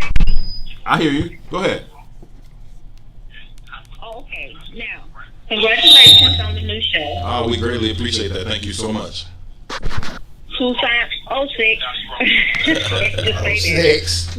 Who is this? Because I heard you say that yesterday. My son is the author and born in your year, 1976. Oh, shout out to him. Okay. Now, what I want to say is, for one thing, Negroes need deep deprogramming. And Trump, to me, is a beast fighting the beast. And this is biblical. This is biblical. So one thing we have to do is have critical thinking. Everybody is thinking for us. If we sit and think individually for ourselves and kind of meditate, watch the policies, watch what's going on real close, that never happened before. He is bringing about some changes, and he's bringing down some of the beats. Because to me, he's one of the most powerful presidents in my lifetime. Can you tell me? I'm thinking I'm hearing the feedback from you listening to the show as you're calling. Can you turn that down for me? Okay, I'm on 2 phones. I'm watching TV on this. Yeah, that's what it is. Yeah, if you turn the volume down on that one, then I won't hear the feedback on the call. But no, I agree with you. I agree with you. Go ahead, finish your point. Now, see, what we've seen in the 60s, since I'm a part of the 60s, they marched for what? They didn't march for anything. We didn't get anything. Nobody now is even, we not even asking for anything. We just looking at the person. Right. We just looking at the person. Right. But they're not paying attention. They're not paying attention to the action. Now, my main thing is the HBCUs. Now, that's one thing. Okay, we're going to have black doctors, lawyers, and whatever coming out these schools that nobody really paid attention to. This last one, executive order, that was beneficial to the people. Now, under these presidents, we didn't get nothing. No. We didn't get anything. And then this other creepy Joe, Senile Joe, and Kamala, incarcerated. Right, you know, come on now, people not even paying attention. They not even looking at nothing else but saying first black president, vice president. She is not black. Well, I just heard her parents was Asian and Jamaican and owned slaves. Okay, so, and then plus she don't like black men. So she married to a white Jew, and the white woman going against the minister. So damn, where's our loyalty at and our allegiance? Tell me your name again. Tell somebody in my face. We just jump on the bandwagon. And another thing I'm gonna say, some of these people better leave our damn children alone. Because if you don't have children, you really can't even understand what's going on. Even that good or bad, we still love our children just like God does. So, you know, we understand some of them is in a dark place. Yeah. But whoever created the darkness is responsible for the darkness. For all of it. Thank you so very much. Tell me your name again. Rachel Lindsay. Oh, thank you so much, Rachel. We appreciate it. I'm always watching. I know you. I know you are. This is your generation. This is your time.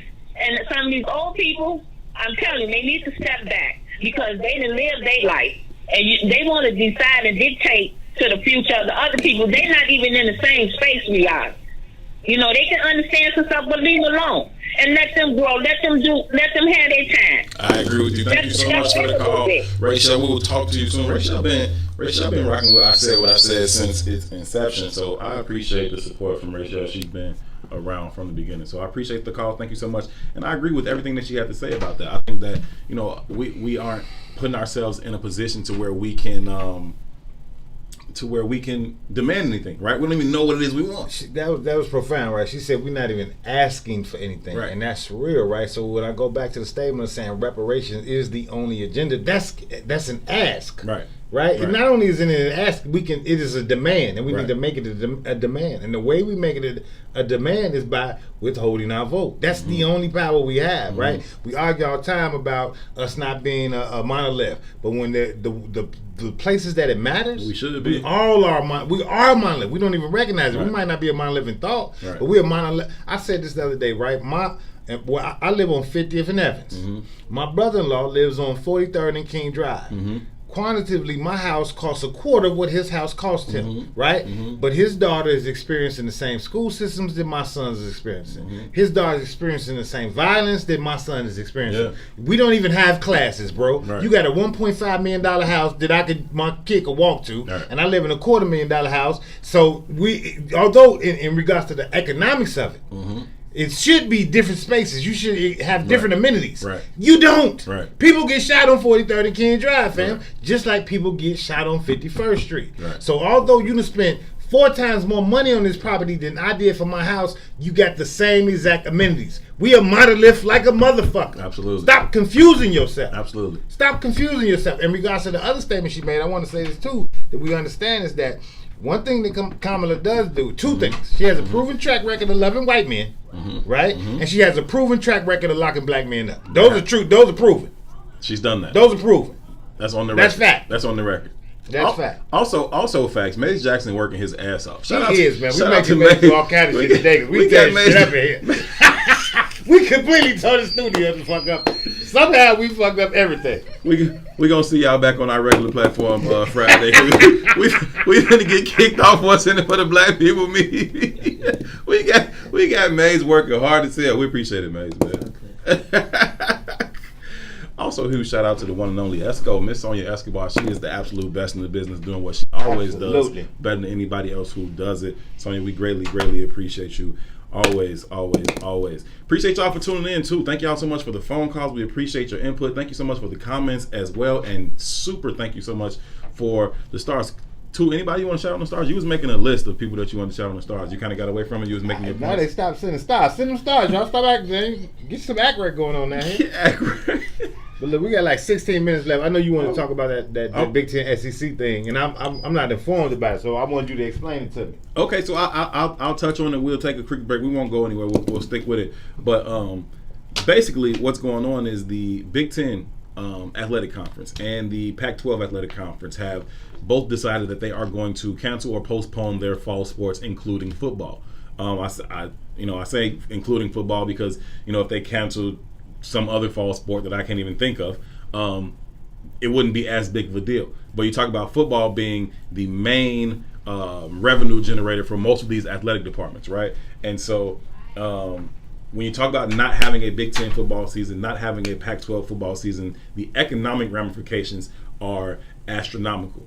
But then you compare that to what's going on in the SEC, the Southeastern Conference, where Alabama, LSU, Florida is. They're saying we're going to continue with our season. Same thing with the ACC, where Clemson is. Same thing with the Big 12, where Oklahoma and Texas is, right? They're saying no, even though we're in the same country, even though we have the same, medical experts, even though we have the same science available to us, two conferences of the Big Five, here's the Big Five conferences, two of them are saying no football.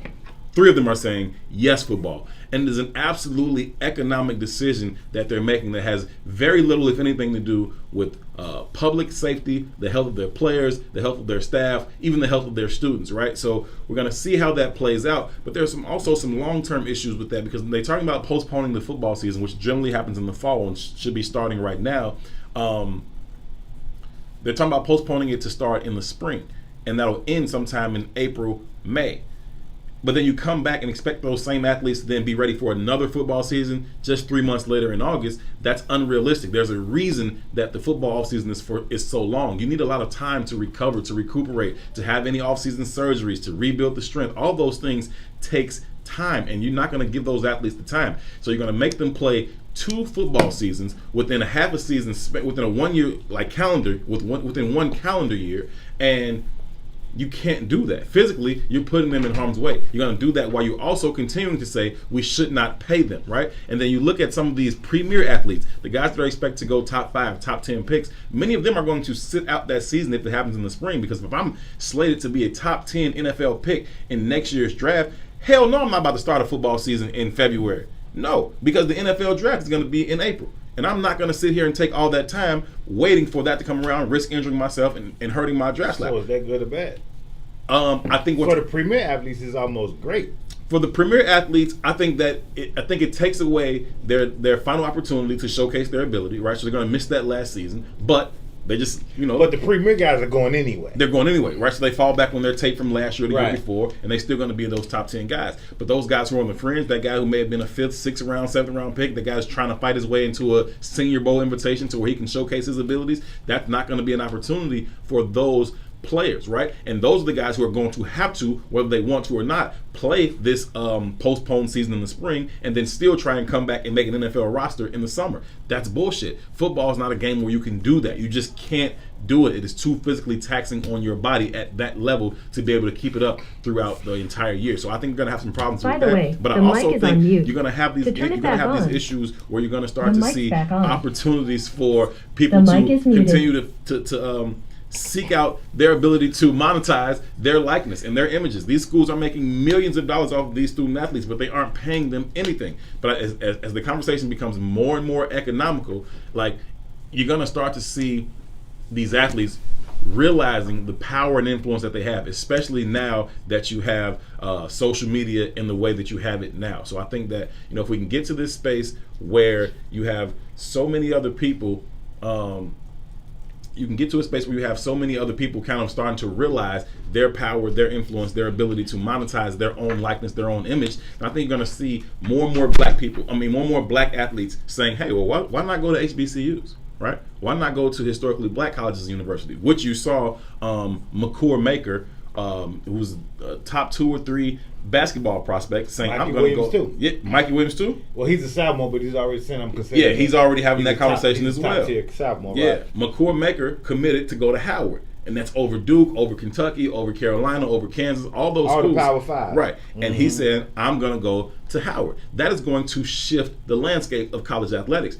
You ain't never turned on your TV and saw Howard playing in the primetime slot on ESPN. You will now, but though. you will now, though. You will now, though. And if more athletes follow that trend, you'll see a whole lot more of that, which, not even theoretically, just simply mathematically, will increase the revenue for those particular institutions. So, what this really brings me to, man, is the I Have a Dream speech, right? And I know that doesn't really easily line up. Sure. But I often say that even though King said that I Have a Dream kind of off the cuff, it wasn't written into the speech. Right. But the reason why the context of the I Have a Dream and why it's wrapped into that specific speech is it goes beyond these standards of what's possible. It expands the realm of what's possible, right? And we have to start approaching life from that vantage point, right? We've gotten to this comfortable space of it's got to be this way to succeed. We have to go by this paradigm to succeed. How many years did we leverage college as a free pro network to get to the pro network? Right. You understand what I'm saying? Right. It's a legitimate pro network to get to the pro network, and everybody doesn't go. When you start breaking down the numbers on bowl games, just bowl games, right?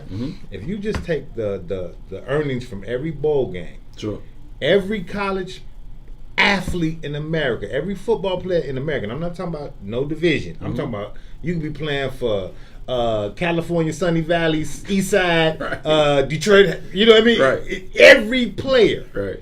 Every player that walks on the football field in collegiate sports, just off bowl games, not counting the season, could get paid $1 million and they would still be profit left over. No doubt.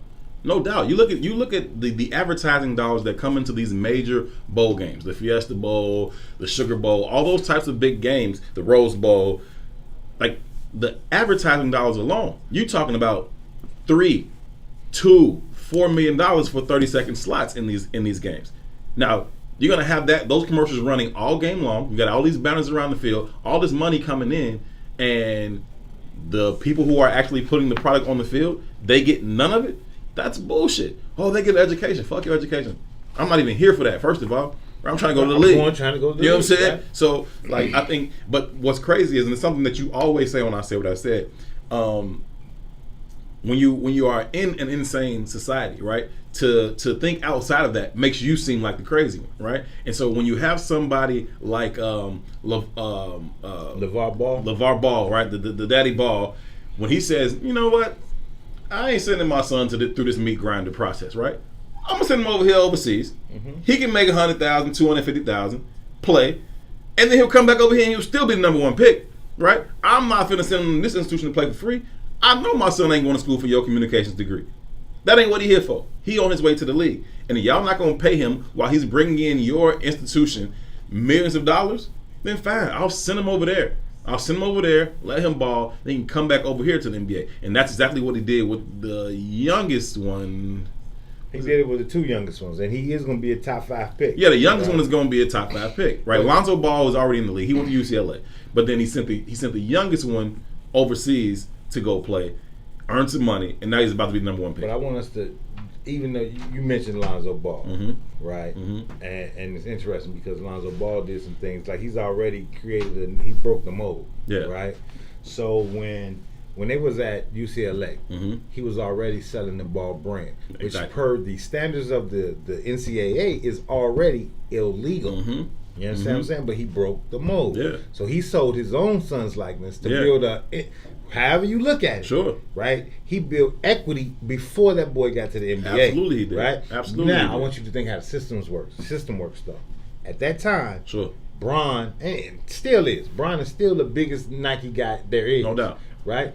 Bron, all the social, the racial cognitive shit that he does now, black this, black that, and I'm not knocking Bron, but let's be clear about what Bron did in that moment, because Nike owns Bron.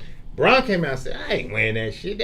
He's a goofy. Bron, they put Bron to do that. They made Bron do that. Just like they're making Kamala say, come on, niggas. Come on. It's the same strategy. The strategy never changes, right? You can say what you want about LeVar Ball's shoes, how they look. Or him as a person. Or him as a person. That makes it easy. I don't like it. What he did was break the mold. Right. And he did it in a way because he was assured of himself that I didn't need this system. And what did the system do? The system laid out the most popular buck that they could to say, shut that shit down. Make a mockery of that shit. And there's a large swath of our community because the big buck is most popular, comes out and does his dance. It goes right with the buck. We got to start looking at the trajectory beyond the big buck. We got to see beyond even the capitalism, right? We got to see beyond the dollars. What's more valuable to you than a dollar? Your kids, your family, your lineage. Something has to be more valuable than a dollar. Because if it's just about the dollar, we'll always be controlled because they own all the damn dollars. Therein lies the problem, though, right? It's being addicted to white supremacy. It's being addicted to capitalism. Because what happens is we want to be included so damn bad that anybody who's able to navigate that course and find themselves included with the normal way of doing things, they're the ones that we champion. They're the ones that we celebrate. They're the ones that we lift up. But those who come along and want to disrupt that system, those are the people we look down upon. He's crazy. He out his mind. What do you mean he's going to start his own brand? What the hell is Big Baller brand? They crazy. He loud. I don't like him. Nobody cares if you like him. He's disrupting the system, and I think that is a good thing. But people don't like you to disrupt the system. We saw American Gangster, right? He came through there, wanted to disrupt the system. They're like, Frank, fuck no, okay? What you won't do is disrupt the system, right? You can't go around the mob. You can't go around the mafia on this thing. You got to come through us. And that's what Ball is doing. He said, nah, I don't got to come through Nike. I don't got to come through Adidas. I don't got to come through Reebok. I'm going around. I'm going to disrupt the system. And I'm going to talk so much shit because I understand how this game works, how marketing works. My kid really ain't the best cat coming out, but he going to be the number one pick. Right. And it all worked out. Yes. It all worked out because he understood that this shit is all about sales, man. Yes.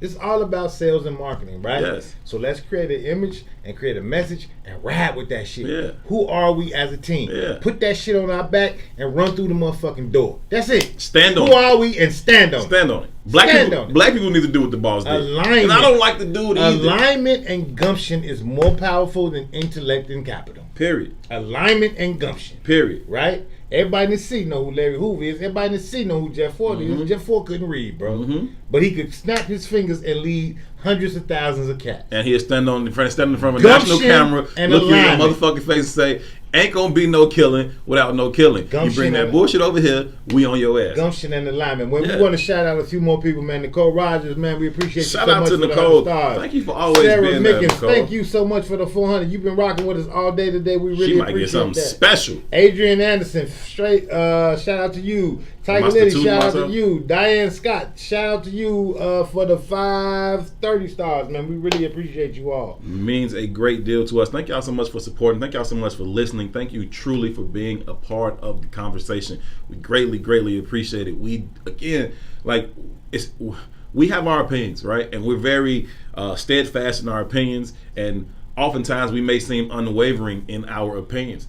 But that's not to devalue yours at all. It is welcome. It is appreciated. Whatever your input is, we want it. I'm still in this one, though. Who got it? Shout out to Rachel Lynch. She said the dollar will never drop in value as low as some will stoop for it. Oh, that's a big fact. Ooh, that's hard. That's a big fact. But let's put a bow on some of the conversations we had. Ain't no telling what I'll do for a few more stars. So listen, in regards to Kamala Harris, whichever name she decides to go with in the moment. My God.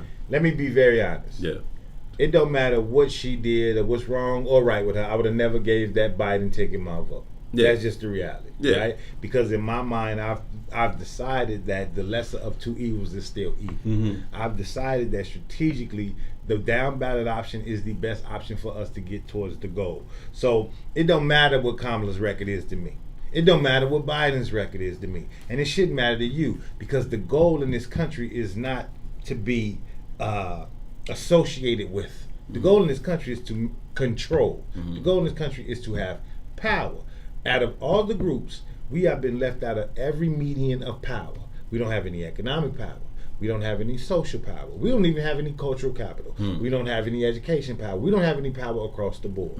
So in this moment, because we are a powerless population, the only place that we do have power left is in that political cycle if we leverage it right. And if we don't leverage it right, there's no value in us. You all, us, we better pay attention to how both parties are courting the Hispanic population. Not just the Hispanic population, but the illegal Hispanic population, and that matters. It matters because the reason that we hold the percentages of the votes that we hold is because although we've been overtaken by the Hispanic population, most of them are not legal citizens, which means they can't go into the voting booths in the ways that they traditionally would be able to if they were legal citizens, right? So when they start talking about city IDs and finding ways to bring them into the fold of the American game, that's why. It cuts us out the fucking conversation. At that point, we will have no more leverage. Y'all keep playing with these people, and we're going to keep fucking ourselves. Nothing about the history of this country should lead you to be confident in anything that they do. I don't trust them at all. I don't know why we blindly support any particular party, one or the other. Listen, I thank y'all so much for tuning into the conversation. We greatly appreciate you all choosing to tune in. We will be here every Monday, Wednesday, Friday, 1 p.m. to 3 p.m. live on the Maze Jackson page. This is What's in It for the Black People Media. For Toussaint Warner and for super producer Miss Sonia Escobar, my name is Herb Howard. This has been I Said What I Said. Until next time, peace. Assalamu alaikum.